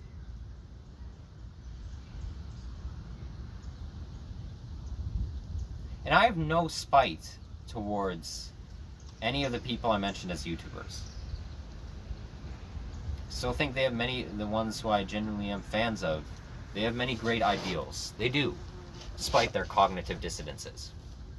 They do. They're not malicious people. Most of them. Okay. There are those who I mentioned who are very much malicious people. Because of trauma.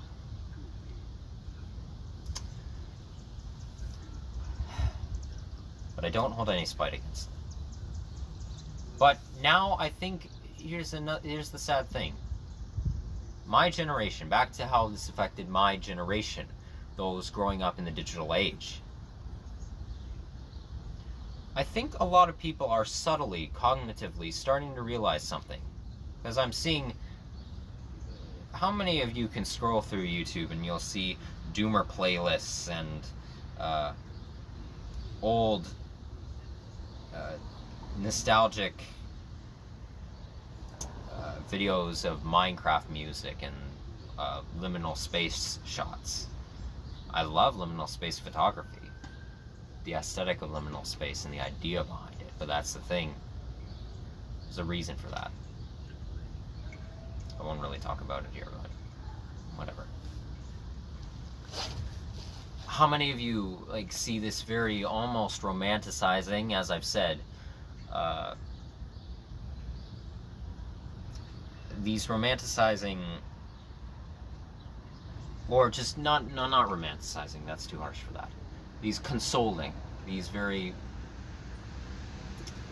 my phone is dying, so just hold on one sec. Okay, well, rig that up well enough with my charger. Let's hope you hold.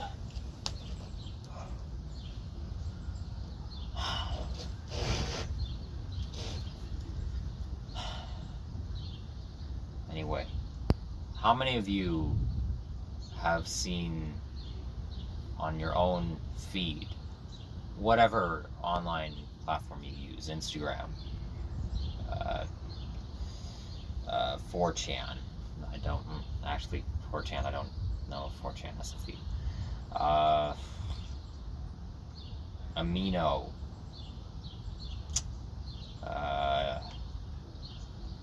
I don't know, I don't have much social media other than YouTube. In fact, actually, yeah, I have no social media other than YouTube and Pornhub. That's it now. Just anything with, or TikTok, let's go with TikTok, the other mega video streaming platform.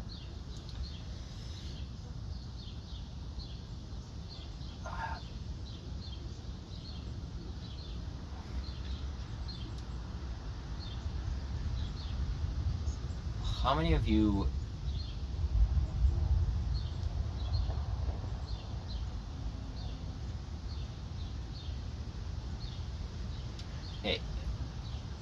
you noticed that? Take a minute to scroll through your feed and actually tell me what you see in the comments if you want, or just to yourself.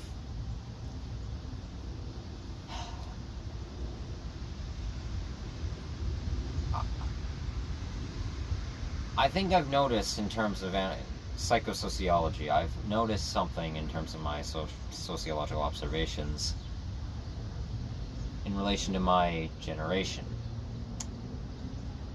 that is, I think, subtly starting to take hold in the cognitions of many. So many of us, I'm just going to sum it up in this I'm going to sum it up in this, I guess, little phrase, I guess. When we were kids, many of us looked at these YouTubers I mentioned. Let's go with Let's Players. Let's go with gamers. Or streamers.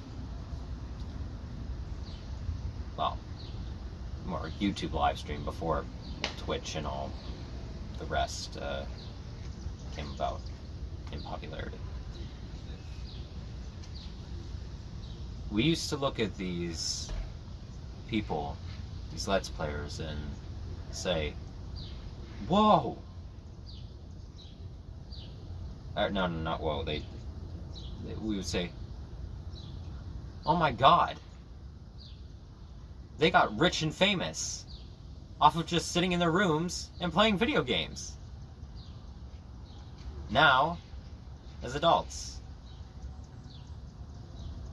we're reflecting a bit more and looking at our own situations, maybe subconsciously taking notice of this, and not readily being aware of in our conscious thought process. We're starting to notice the depravity of our situations around us now, and what we had maybe strived for when we were in school, or for those who are in high school now still, getting to the end. And now the attitude is not so much, wow, they got rich and famous from playing video games. It's more so, oh my god, they got rich and famous from sitting in their room and playing video games.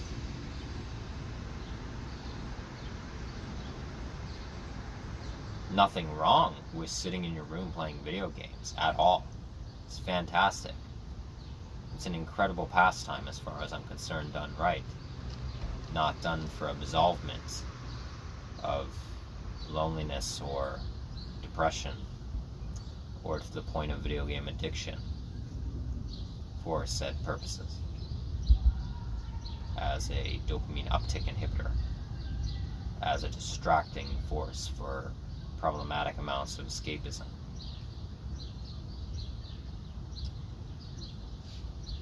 But the rich and famous part, I guess I'll highlight a bit more. That really should be taken into account by people at this point.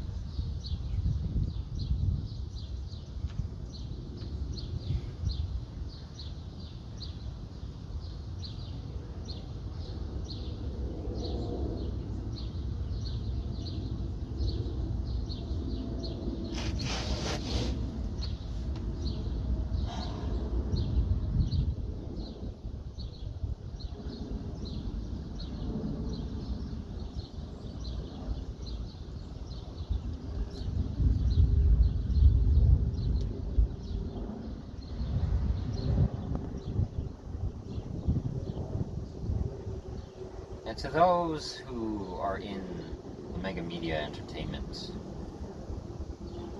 industry of, whoa, don't cause me issues right now. Here we go. Fall. Come on. Oh, Christ.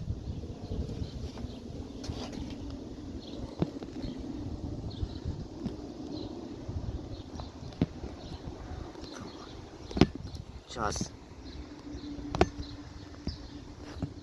don't be a dickhead, please.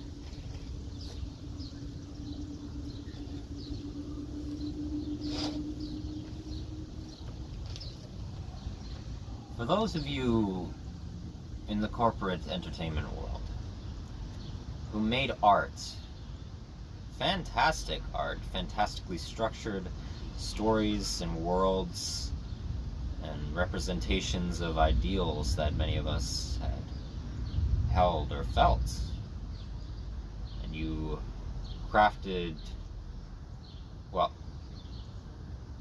helped craft these beautiful concepts portrayed in expressionism.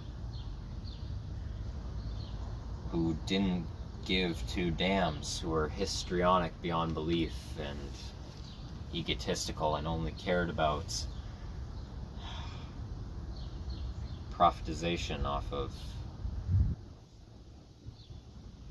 something that appealed to a demographic of people psychologically. Well, I guess we'll do this then. Fuck you.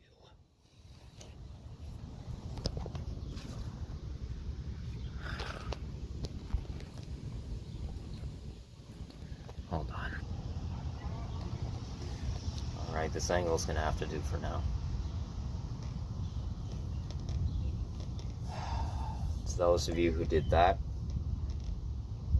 fuck you. You are morally horrendous people. You crafted childhoods in terms of people feeling an emotional connection to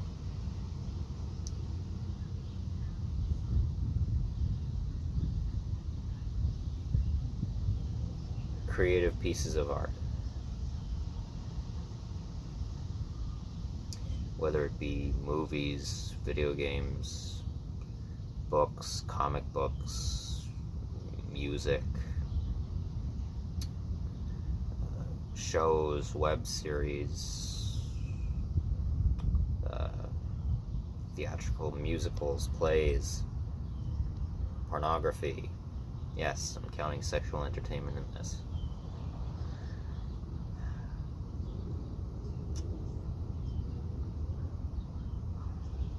You crafted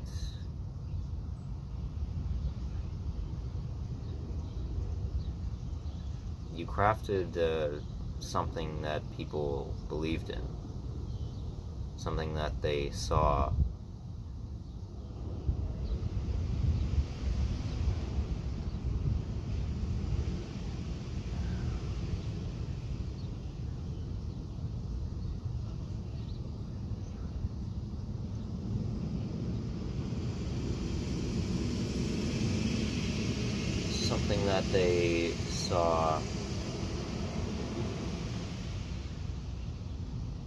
a world of possibilities in,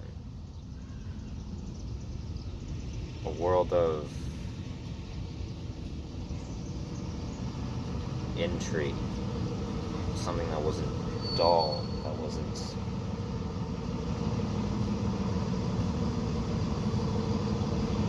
damaging. Well, yes, peril and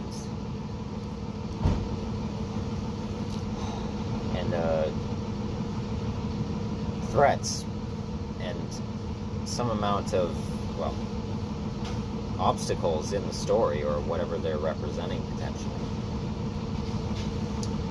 But something that's might have, well, made people feel a sense of hopefulness, that they were seen, that they were understood by at least someone in the well-known artistic community, someone who seemed to have gotten to a point of acknowledgement for what they so-called portrayed as being their values in life, for their work, their art. But in reality, you just saw it as a profiteering business venture. To name a few: Steven Spielberg, George Lucas,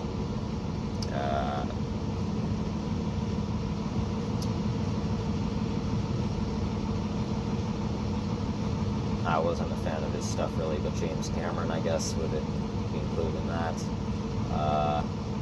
Any amount of anything that Disney has done, anything they've done, anything.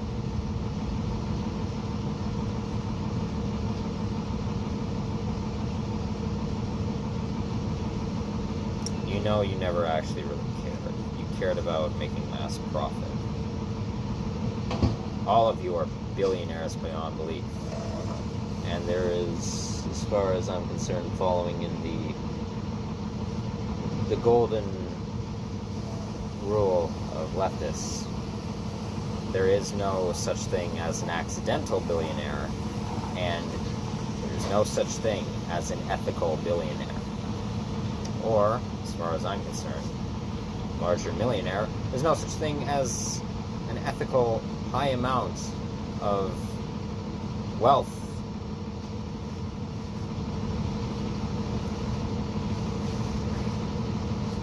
Saving. Mass conglomeration of wealth. There is no ethical means of it. There's no ethical means of holding, even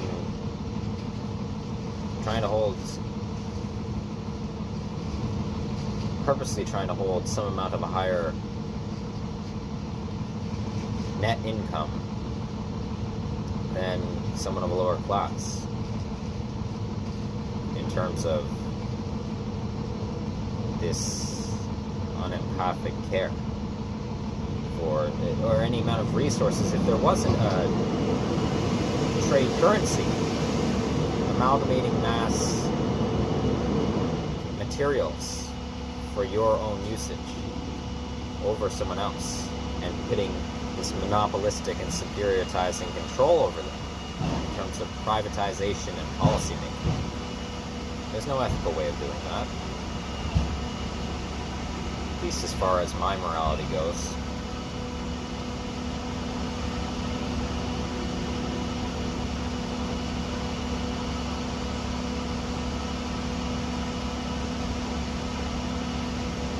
It's a garbage disposal crew for the park in terms of municipal government.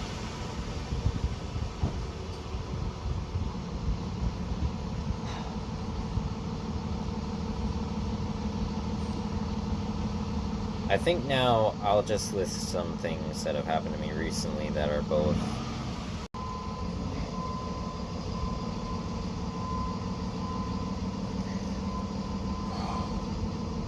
damning and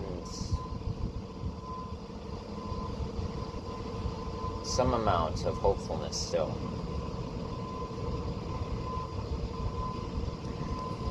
So, oh yes. Should I talk about this here? You know what? No, I'll talk about it in the next video.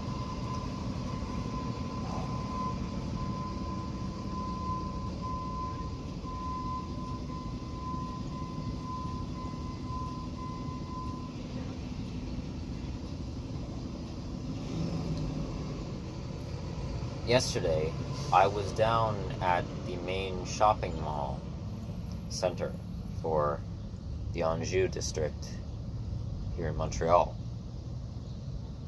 towards its southwestern end. And I was having something to eat there in the food court. And I was thinking about things, just reflecting, as I typically do. And there was this family next to me. And the children, they were young children, were playing about. They were running around, just being very eccentric, enthusiastic, and just having fun with one another. Very sporadic, as is normal and healthy for children to do.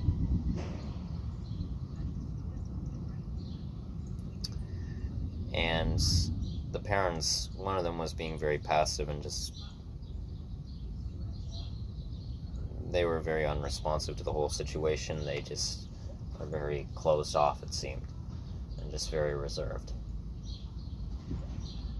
They didn't really pay much mind to what was going on. And the other parent was getting a bit more stern, more agitated, but they still kept this more emotionally devoid demeanor to them. And then, out of the blue, one of the parents just 3 times spanks one of the young children who was more feminine presenting, like 3 times in the middle of a public place.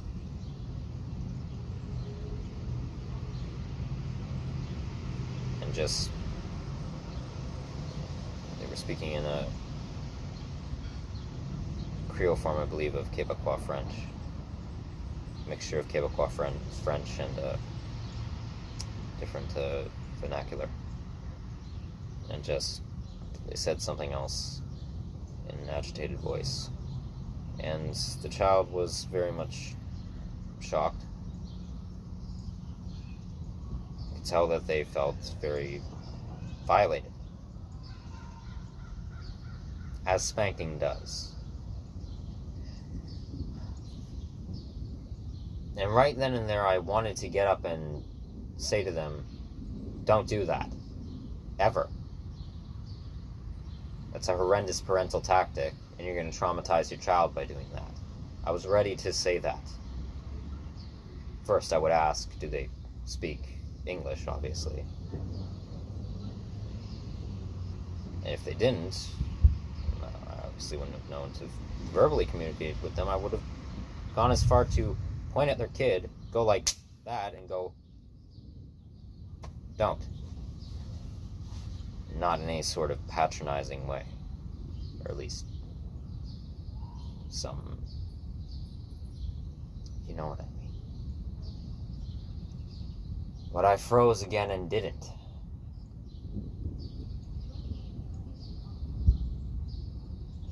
I was thinking over, I wanted to. Like, I wanted to actually say something. But it happened just out of the blue from what I could tell.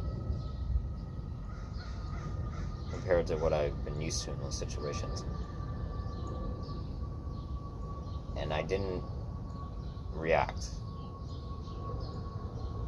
But their sibling, one of their older siblings, consoled them and clearly looked at them. They gave them a look that's culturally common in many, for certain cultures, it's common form of body language communication, from what I'm aware of, where they kind of looked at them and went, almost like, are you alright? Like they were making sure that their sibling was okay. Sort of like, are you good? You okay?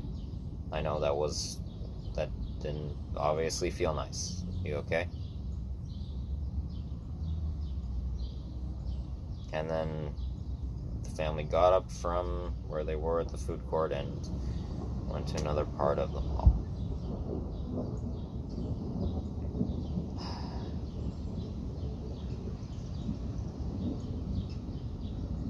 And I once again didn't do anything. Similar thing happened when I was in the St. Dorothy district of Laval.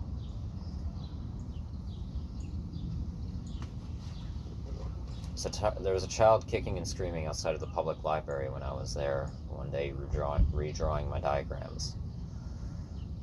And as far as I'm concerned, you do not dismiss children crying, and you do not disregard it as just, oh, they'll get over it. It's them expressing discomfort and disrupt to their psychological desires. You should just be attentive to them and try and figure out why they actually are upset. But no, the parents were just forcing them into the car and just saying, let's go, we're going, whatever else. And just thought, oh, okay, they'll calm down or whatever. They were throwing a very big tantrum. And I wanted to say to them, don't do that. Again, don't just throw your kid into the car and dismiss them. You idiotic, fucking moronic ass parents.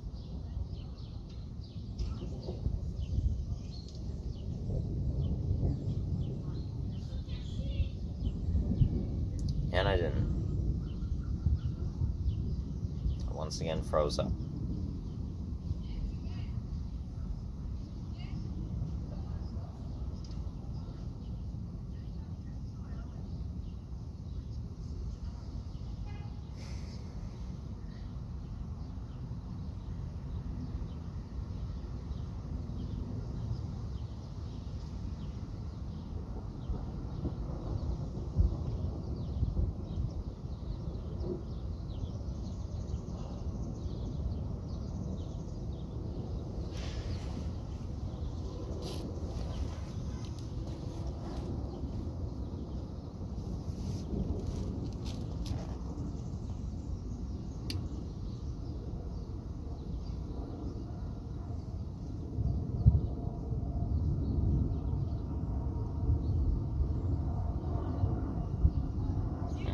actually describe to you an instance that happened to me last night that was easily one of the most terrifying experiences of my life. Another one. Not the most, but definitely up there. So, my campsite is in this park. Somewhere up a ways in a wood patch, which is very secluded. And I had gone down after the very long day I had yesterday of traveling through Anjou. I'd gone down to the public library just to use Wi-Fi for a bit. And it got late into the night. And I got back to this area at around 1 in the morning. And I will showcase this in my first part of exploring Montreal. But on the opposite end of this park, more so,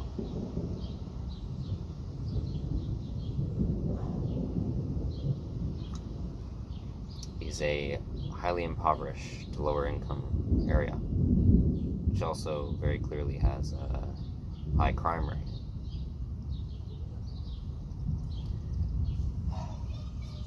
And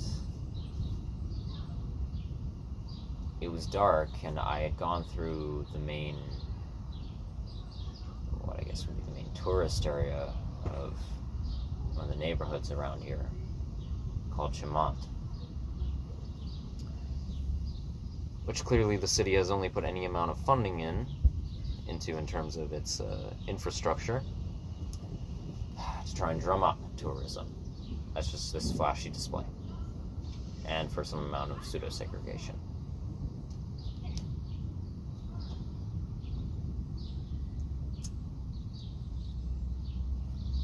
But I was walking through there, and then I got to the opposite end of this woodland park, and there are trails running all through it. There are 2 of them with trail lights that actually have lanterns in them, electrical lanterns.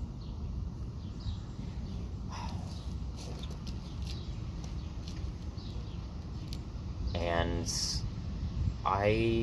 as I was getting to the entrance of one of them, I made this observation in my mind and thought, okay, this is a woodland trail with these lights, well lit enough, but somewhat cast in shadow. Should I even attempt to walk through this entrance here?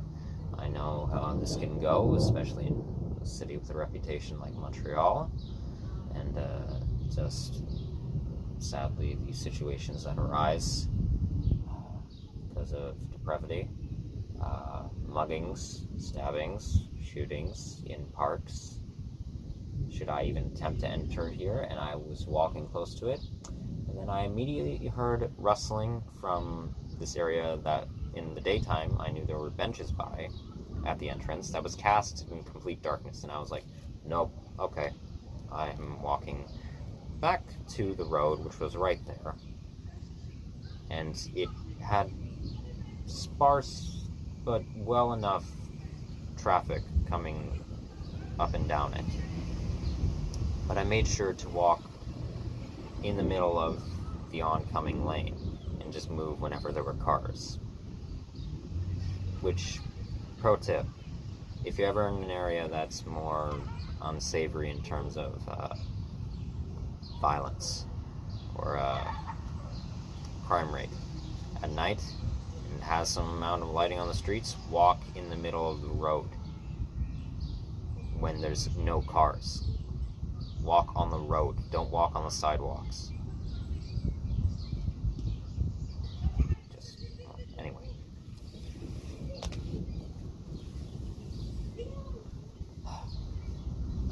So I got back onto the road and I figured, yeah, okay, you know what? I'm going to circle around the entire park of this whole neighborhood, and I'm going to then eventually end up back to my campsite, which is what happened. But what also ended up happening, and I don't think these two instances are connected in any way, but at that same time, like literally 2 minutes later, this dingy white van came slowly creeping along beside me, and it clearly sounded like some of its underbelly mechanisms of the vehicle were malfunctioning, or maybe it had some of its rear view pieces of its structure just dangling behind it and scraping along the road. But it came slowly steering along beside me at a slower speed than was needed for this road that most vehicles would be going at. And then it just went forward, still maintaining the same pace. It didn't like stop and go right next to me and keep up with my pace, but it was going slowly beside me. And then when it got to the intersection, the next one, it turned right back into the very much impoverished neighborhood. Now, from my knowledge of sociology in relation to this would be criminology, and just in terms of, okay, if there's one rule I know about I don't know if that area, I'm going to have to look it up for my future explorations, if that area would technically be considered a ghetto of Montreal. But there's one thing I know about ghetto rules, and that is, if a car, okay, if you're walking along a road, daytime or night, and a car slows down beside you and pulls by you slowly, then turns down another lane, and then circles back and comes right back along beside you on the same road 2 times, you're off that road the 3rd time that it comes back around. If you see it even so much as twice, you move on to another road immediately, so that you're not there for the 3rd spin around, because that could indicate a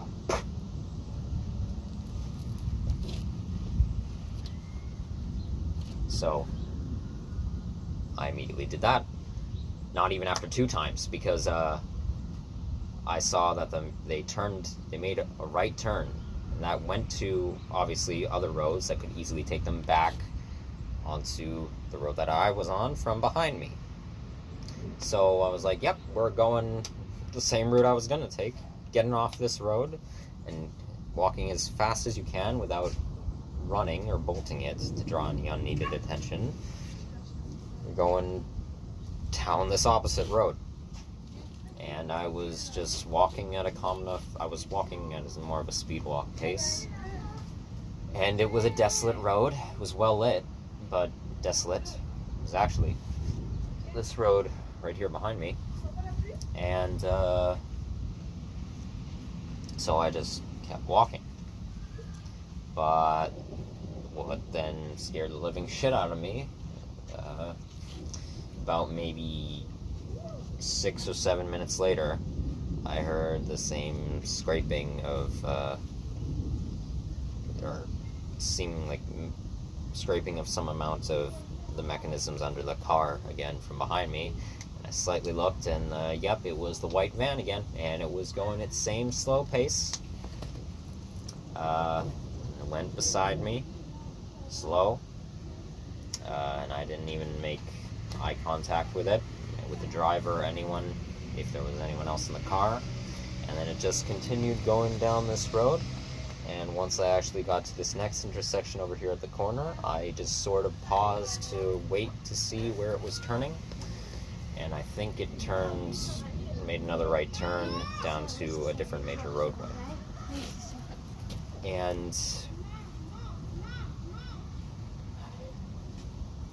once it did that, I once again I made a left turn and walked down this face of the road, this face of the park. And since it was dark, it provided a lot of coverage, so I immediately got to an area where it was close to my campsite where I could just dart into the park, as it has some hills, and hide in the darkness. I just waited in the darkness on this one hill over there to see if that white van would come back around. Thankfully, I didn't see it come back. And then I carefully made my way over to my tent and to Party B and got ready for the night. But what also scared the living shit out of me was, and again, I don't think this is related in the slightest, while I was just getting ready for bed, I saw a flashlight just shine into the actual forest close to where I was at, and I heard some voices. But I'm pretty sure, and then they trailed off and went away. I'm pretty sure those were just nightly people who were out for a nightly stroll and going through the park at night. I don't think they were in any way related. And, well, yeah, so that happened.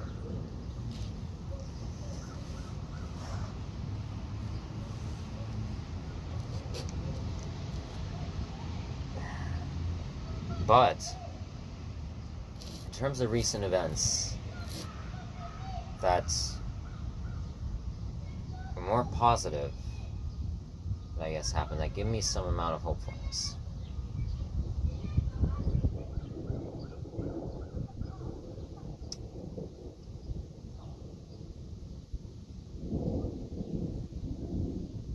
Yesterday, I met a person,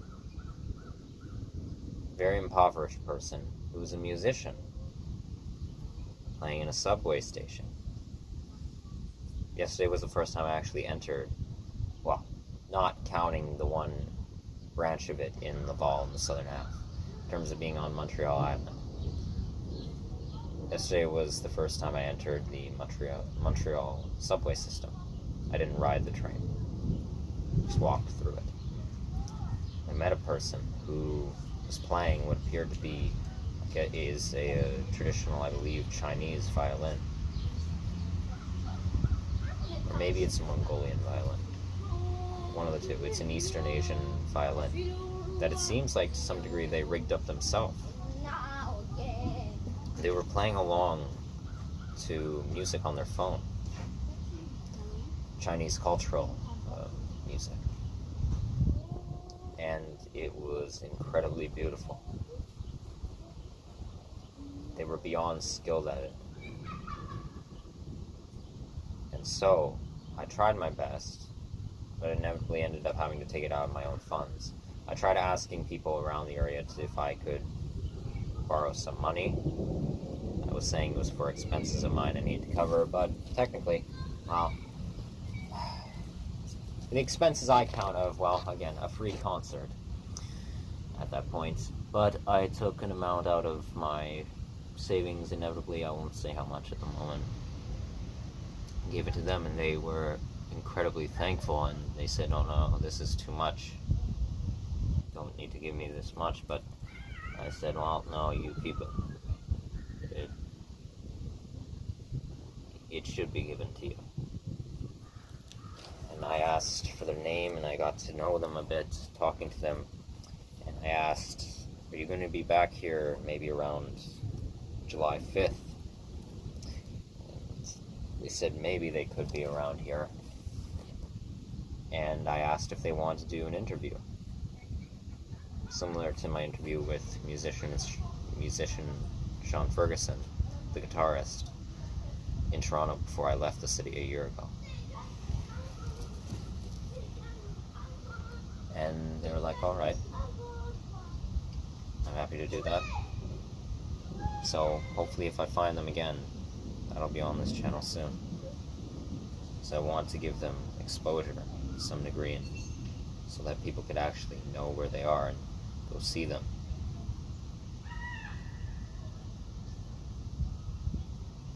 They were incredible at some of the best string music I've ever heard.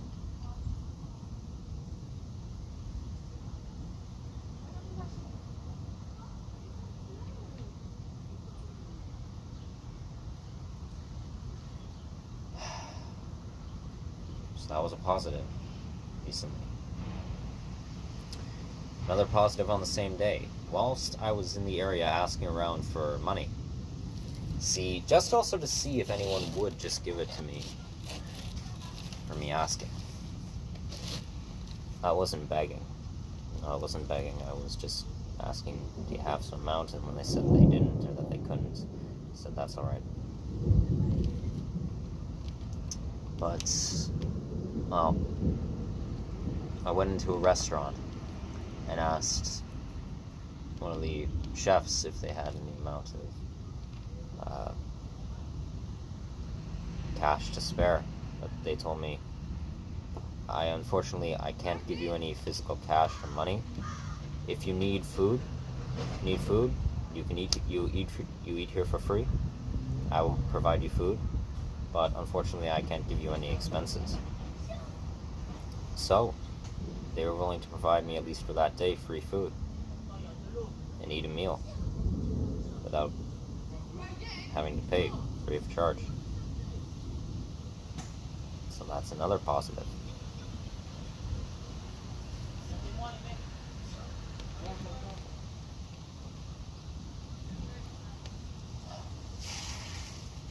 And another one recently. When I first got here into Montreal a week ago, I was in the district of Montreal Nord. It's where I entered the city from.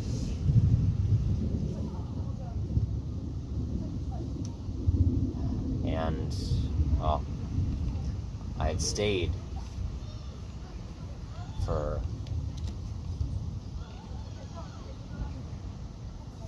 about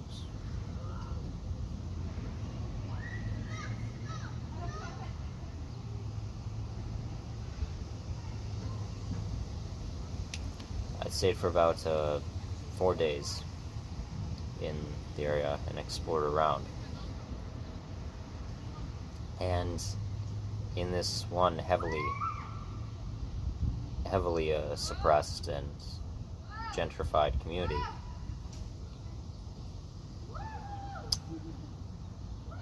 I visited a park during the day that was massively diverse, with various people, various backgrounds, and various cultural expressions, all just interacting and having fun. We were playing basketball, I was just chatting, swinging on the swings of the play set.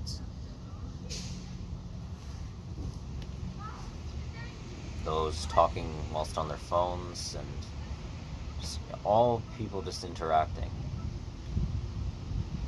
Those of black culture, those of LGBT culture, those of Hispanic culture, more so Mexican or Guatemalan. There were those of Arab culture, those of Islamic practice. There was one person who seemed to be wearing, it might have been traditional Bulgarian cultural attire, feminine Bulgarian attire for an elderly person of the tradition. Some amount of West African cultural expression, I believe maybe more Malian or Burkina Faso.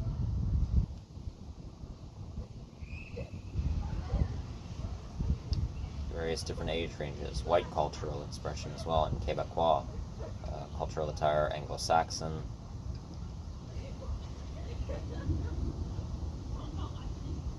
There's also those of Indian and Pakistani background, it seemed.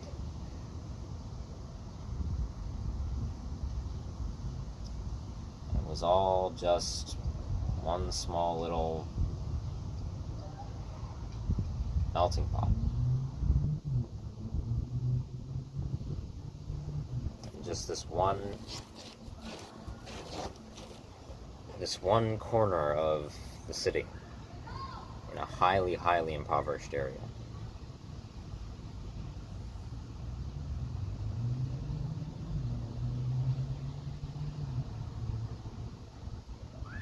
And it was uplifting to see.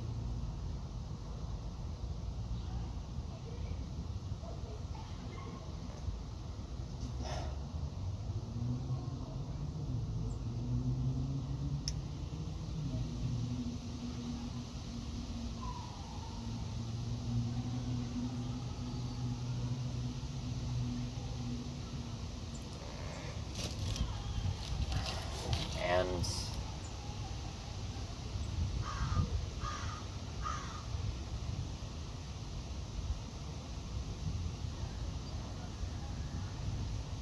it's moments like those that are what really keep me going at this point.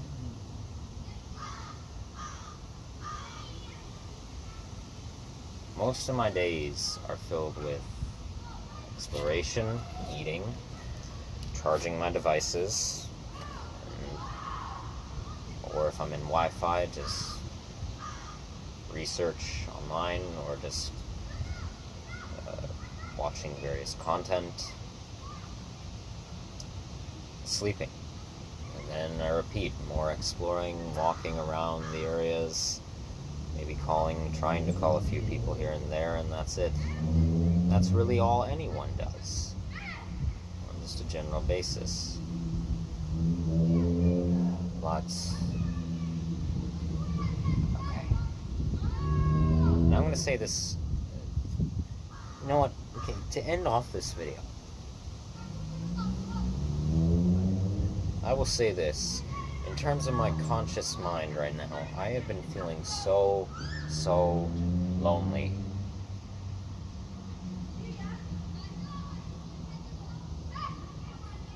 It's unreal. And not in the sense of trying to busy myself with things, or not in relation to my sexual performance in terms of pornographic work or things of the sort, or because I believe in connective sexual empathy for that. But in relation to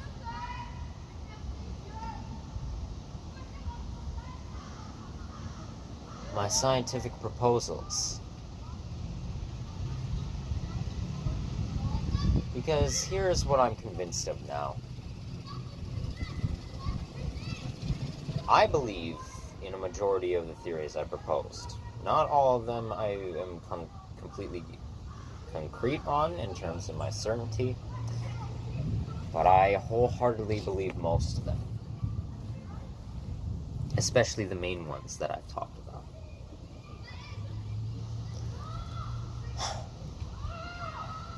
Nothing has disproved them at this point. If anything, yes, it has. It's not, if anything, all of the things that I've experienced have just reaffirmed them constantly. Constantly. Without fail.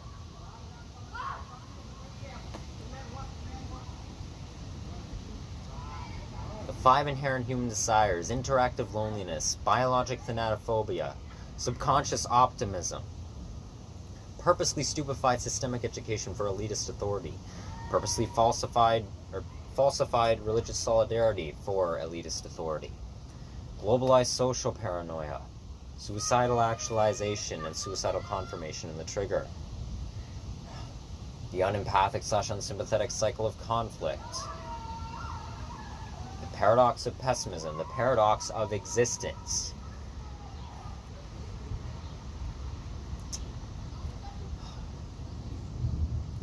the narcissist, the egotist, the A-type, and the fear of systematic collapse.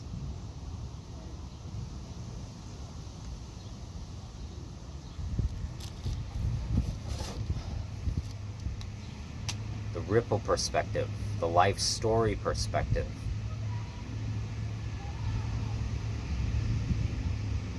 Coming morality formation. Practicality.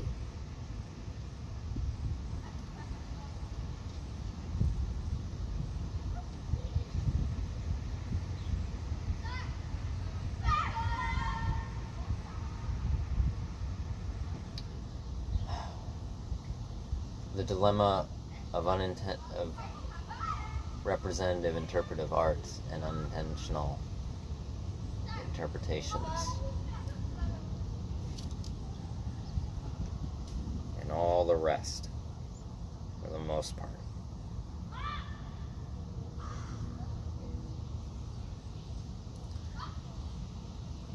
They've all been reaffirmed greatly.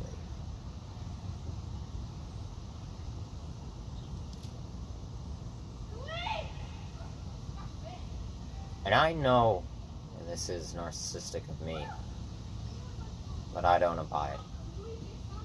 In this regard, it's a non-detrimental part of narcissistic characteristics. I know I have made groundbreaking discoveries in the realms of scientific research.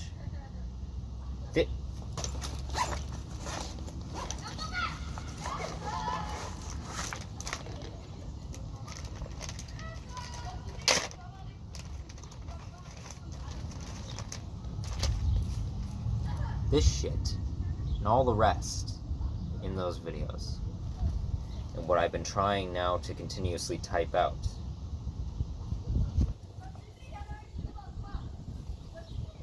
As far as I'm concerned, I have discovered,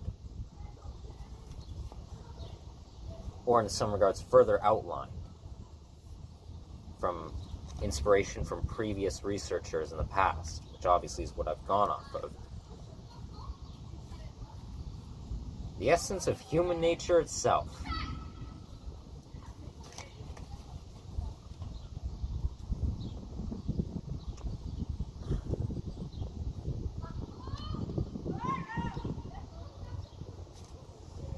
I've spent so much time.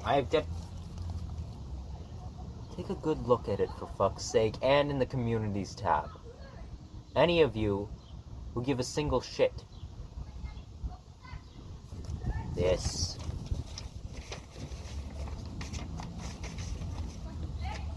This.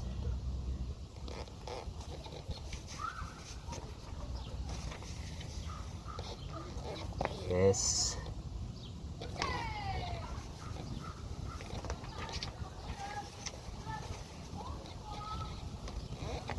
This.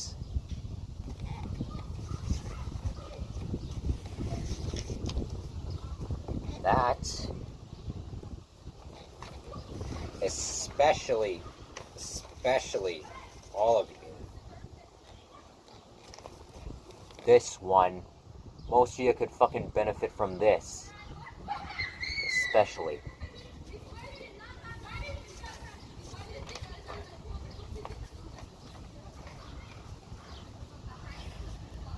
And that.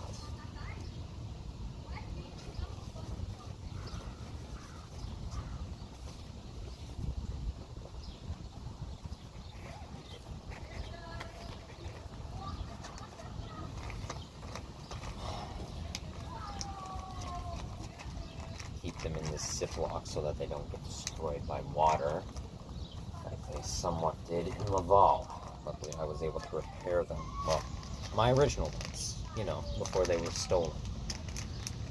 Like some self-centered, fucking idiotic prick.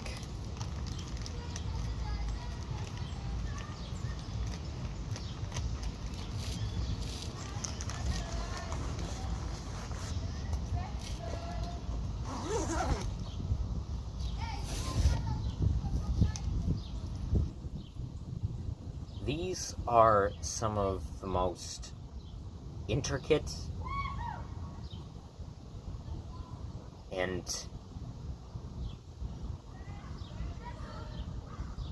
detailed outlines, as far as I'm concerned, to how the human race functions and has been functioning for so long. These things I've made. My written work and my drawn work.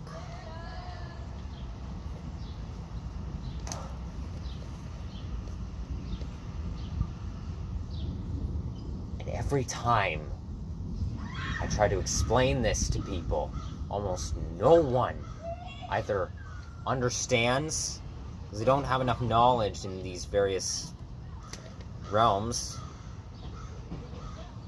of scientific work, or they just don't care. And they pretend to care, and they don't. Here's another thing as well. I know for a fact that I'm so tired of this excuse. I see it in certain comments that are left on my channel at points, or people who I talk to in my interpersonal life. In relation to these very long format videos, it's not... I have seen YouTubers who have thousands or millions of followers who post hour to hour and a half long to even 2 hour long videos, and they get at least over 100,000 views. Most of them, they at least just break that they break that check point.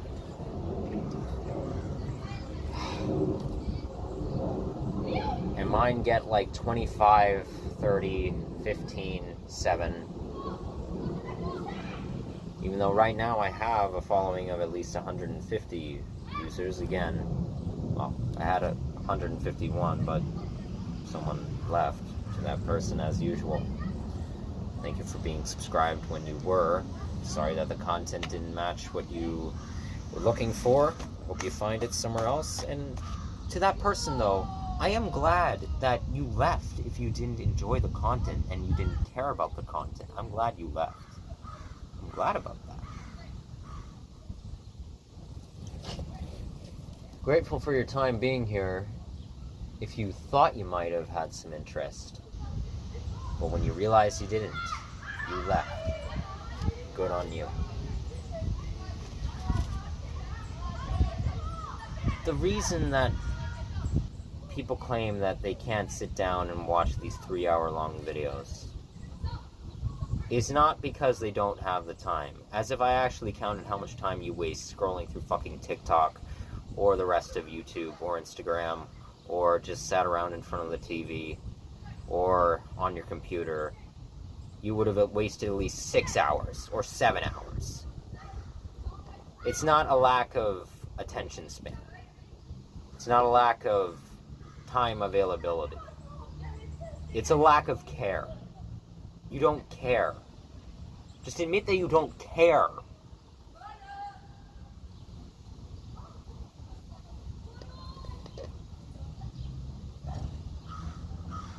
No one seems to actually give a shit when I try to explain these things. They don't care one bit. For those that do, they really don't understand it. And that's not...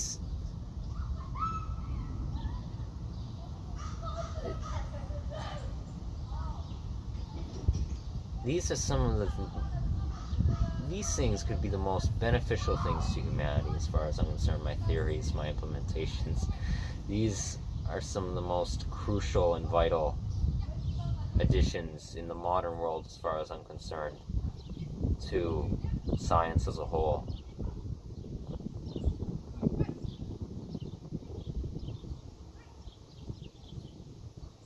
And no one gives me the time of day.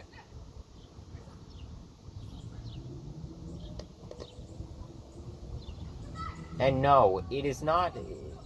This is what drives our pro-socialization in relation to my theories. This idea that, oh, you'll always... This idiotic idea that you'll always be disappointed, you'll always be dissatisfied. So, learn to be by yourself and alone. I'm going to do a different video on this, where I'm getting very tired, especially of the internet culture, the smaller indie internet cultures who do commentary on these sorts of things, on sociological problems, and even professional work of those in the psychiatric field encouraging this learning to be by yourself. I feel you should learn to be happy by yourself. No, scratch that, I don't like that wording. You should learn to be comfortable consciously by yourself. But in relation to interactive loneliness, no, you will never be comfortable by yourself. You are pro-social. And this idea of trying to be happy by yourself is sort of starting to take on this ideal of romanticizing loneliness and encouraging anti-socialization. And I'm getting really tired of that being encouraged on the internet. Because people are always so dissatisfied because of mass disorder that has prevailed. And you will always have mental isolation. You can't escape that. This is why we have interactive loneliness. Even though we may be fulfilled by something for our 5 inherent desires subconsciously in our social lives, it won't be exactly how we imagine it, how our cognitive thought process actually desires it. Exactly. It can be satisfying enough as far as I'm concerned. But this is what drives our interactive loneliness, to go towards other people in hopes that they will, in relation to our desire for understand what we mean, and familiarity. It's something that we can share together.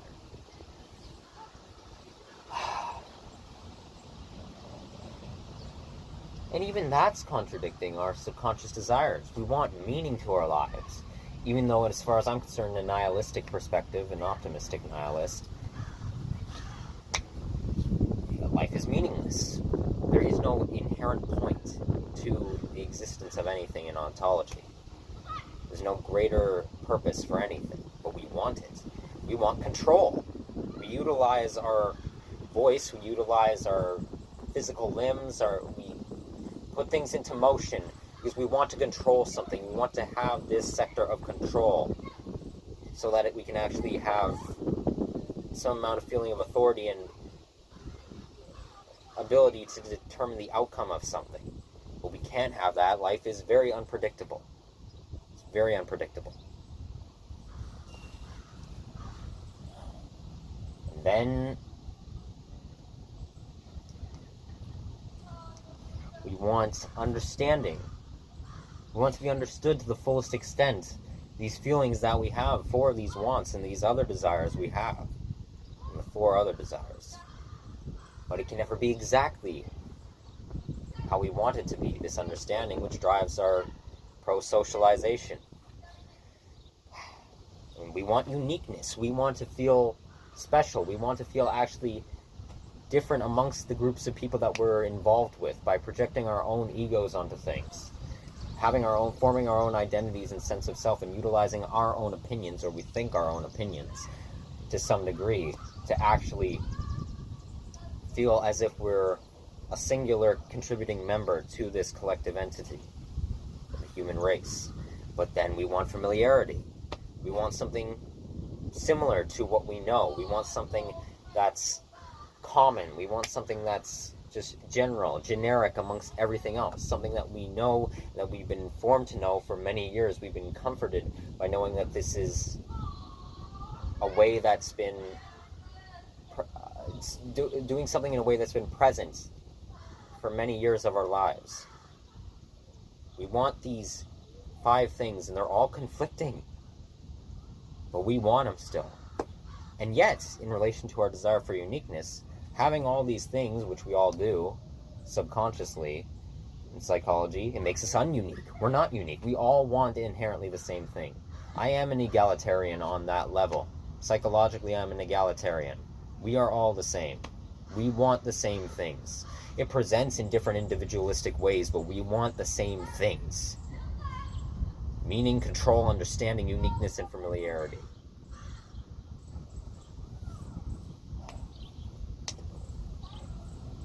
But yet, in relation to how it does present, yes, differently amongst various people groups and what we actually desire and how it's projected out into our social surroundings, does that not technically also make it unique if we are presenting it in this different way?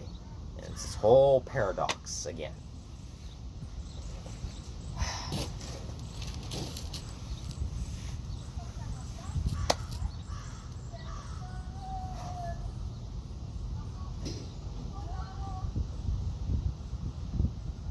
And what keeps me going by this point as well is relation to my whole travels. Why am I still going on them? Well, there's another reason, as I've somewhat hinted at, that I'll get to in the next video. Once I figure out this one, once I edit it together and things of the sort.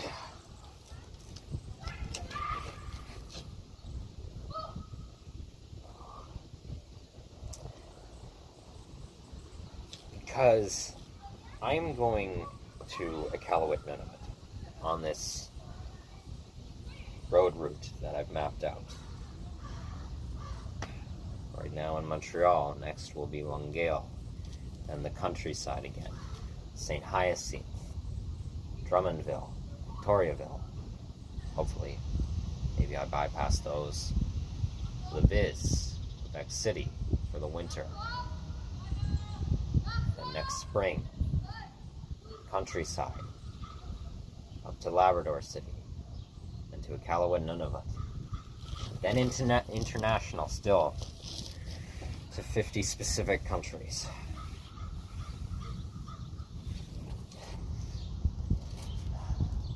Why am I still doing this? Because I want to see now if people abroad as a whole will come to, if there's the possibility for them to come to realize these things that I've discovered in their own right. If there's some amount of actual hopefulness that people will realize these things and start doing something about them and stop contributing to these terribly oppressive systems that destroy themselves and others.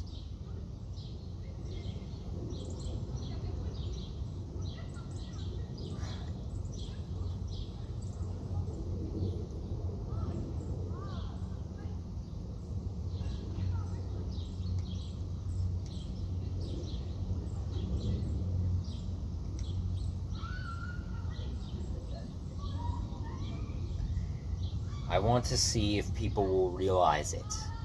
There's a possibility that that can happen in a mass effect in major populaces. Why not? We've seen how ideology spread rampantly. We've seen how religion spread rampantly. Spiritual ideologies, beliefs, cultural traditions have spread across populaces, all because of one individual's choice long ago in various sectors of initial forms of ethnic groups and different demographics and different settings. How their ideals have spread into the philopsychological states of many, many people, blatantly or subtly. So why not? Or is the world too psychologically damaged by this point from the mass control and mass spread of dictatorship? Mass control. Is it too far spread for people in mass effect to realize this? And if so, then what? What do I do?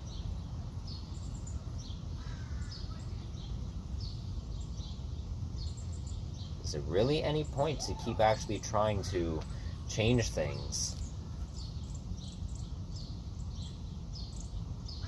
if the mass effect shifting of cultural ideals won't come?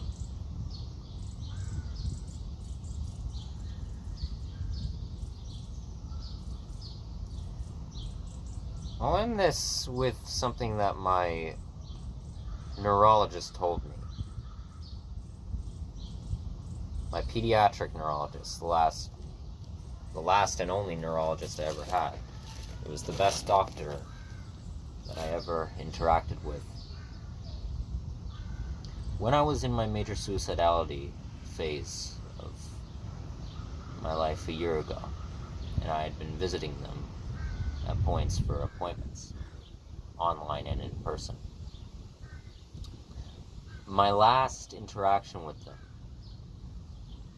ever, I wrote them a letter after this interaction, but my last physical interaction with them, and where I was talking to them face to face in their office.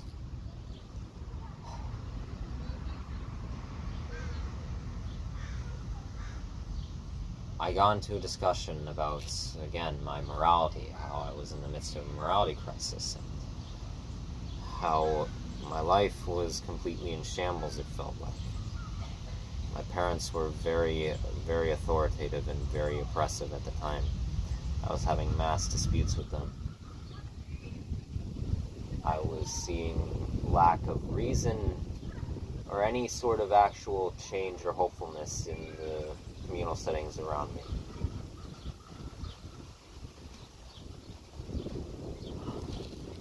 And my memory issues and psychosomatic neurological problems were very bad, and it was causing me to question every moral ideal I ever held, because I couldn't remember certain things from the day before. It felt blurry in my mind. I didn't want to hurt anyone with things that I might have said or done that I didn't remember, or to be manipulated by someone else. As depression obviously can do in relation to neurocognition.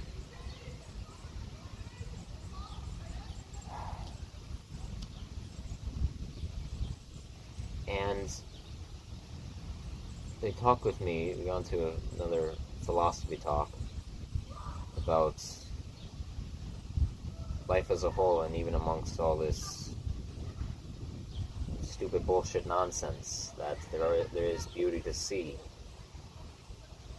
in it. And as I was leaving their office that day, for the last time I ever saw them, they said something to me that has stuck with me and rung in my ears constantly. When I was bidding them goodbye, and obviously still being heavily depressive, I was making plans at the time to further speak with my psychologist, things of the sort. Psychiatrist I also had. They shook my hand, and they just simply said, "Stick around. We'd like you to." Verbatim, that's all they said. That's all, as far as I'm concerned right now, they needed to say. So amazing. Everyone so often, when I start opening up about these depressive thoughts of mine, and how I was very heavily suicidal at the time, and how so often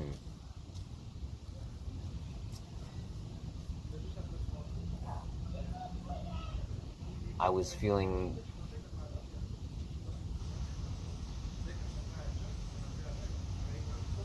I want everything to go away.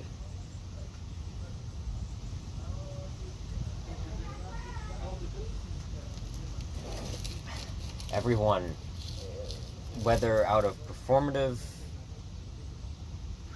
attempts or genuine attempts at trying to help, trying to console my sorrows. Either one. Almost always it was the most pretentious, uneducated,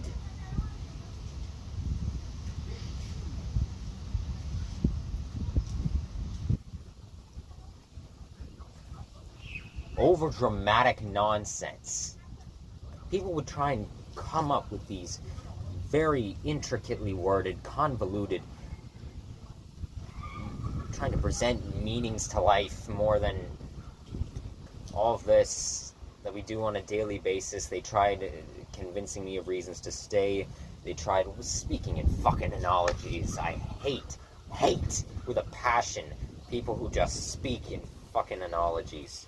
It's the most self-righteous and idiotic, histrionic thing possible. You can't sound more fucking inflated by your own ego.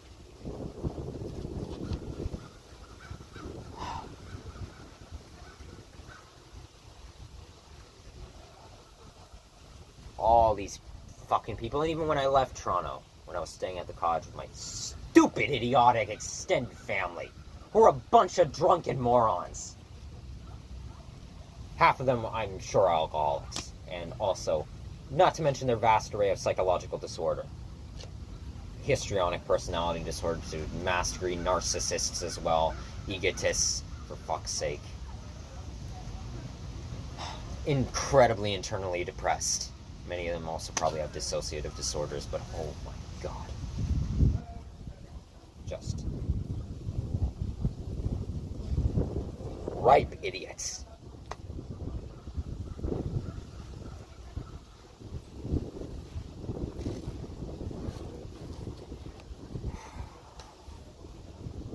Most pretentious.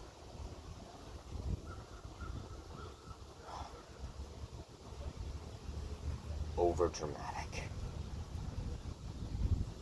attempts to try and make life sound like this blissful ideal.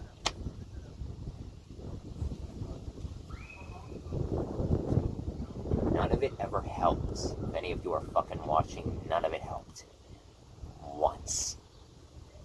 Not once. I understand for those of you who actually did care and had compassion and tried. Maybe thought, this is all I can think to do, so I might do something fine. If you cared, I understand. I'm not near as mad at you. Those of you who didn't care, fuck you a million times. Get yourself psychological counseling, as all you need. Desperately.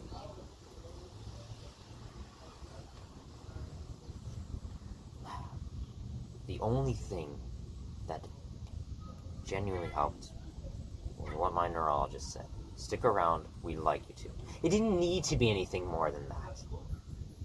It was just this asking of you to stay, because why the fuck not? Why the hell not? Just stay. We'd like your company. We'd like you to. We want you to be here. We don't need you here, but we want you to be here and alive. We don't want you dead. Whether or not anything can really change to a mass extent, if people can really realize, still, as far as I'm concerned, means optimism is true, as we have seen things change.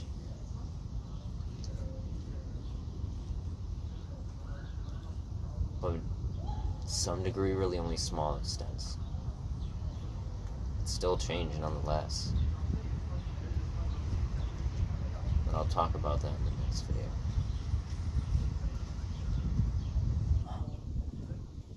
But all they just said was, we'd like you to stick around here.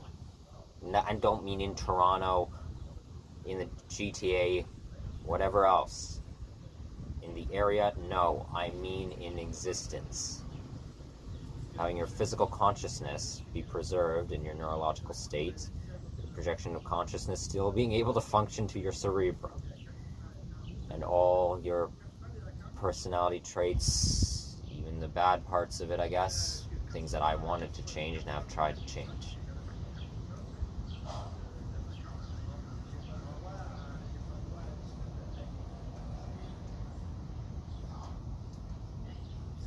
Just stick around. We'd like you to be here alive. We'd like you to be in the world.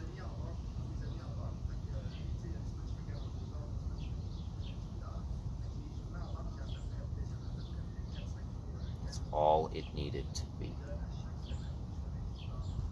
That's all I needed to hear.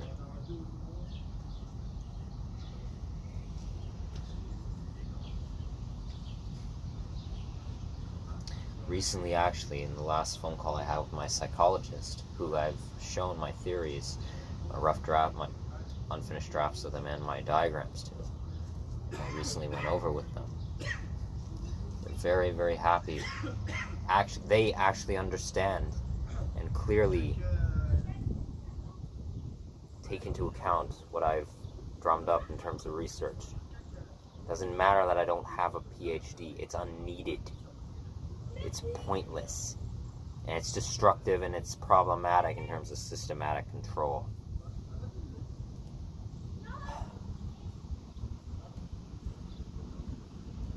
But they told me in the last conversation that I have a first-class brain.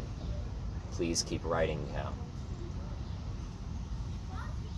You have a first-class brain and you're using it.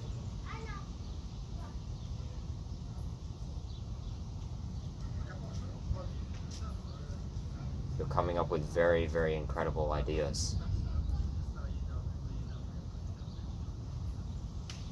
So keep writing. And keep observing. You keep calling this journey I'm on my odyssey.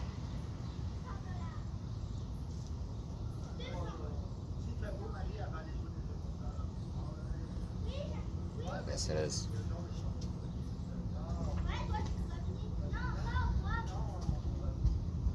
And the last thing I'll say is I want to see if any of you actually really care about my content, what I have to say, who, the few of you, maybe one of you even, who just watch these videos full through. You don't skip them.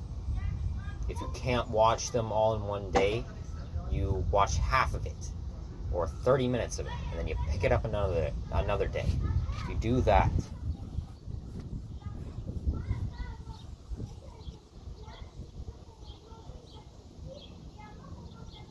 I would appreciate if in the comments section of this video, or the next one, or any of them, but especially this one, where the timestamp is right now.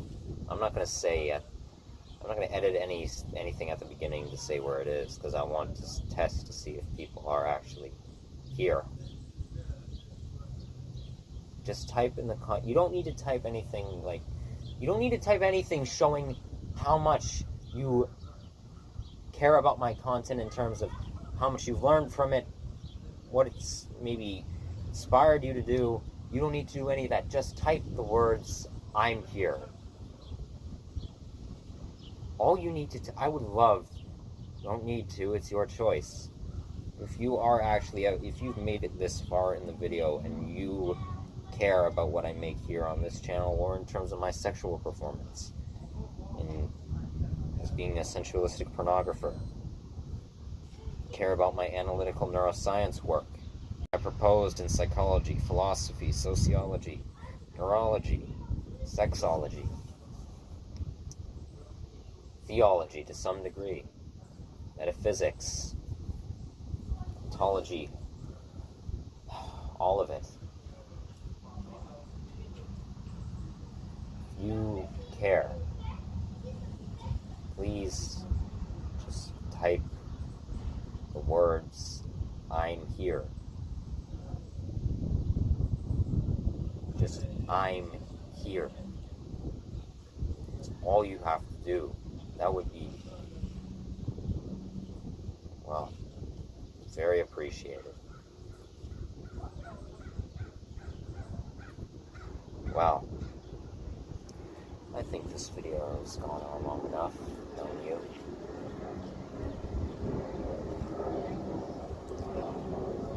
I'll edit this and then upload the next one, because the next one will detail how I'm choosing to live my life, hopefully, until my dying days.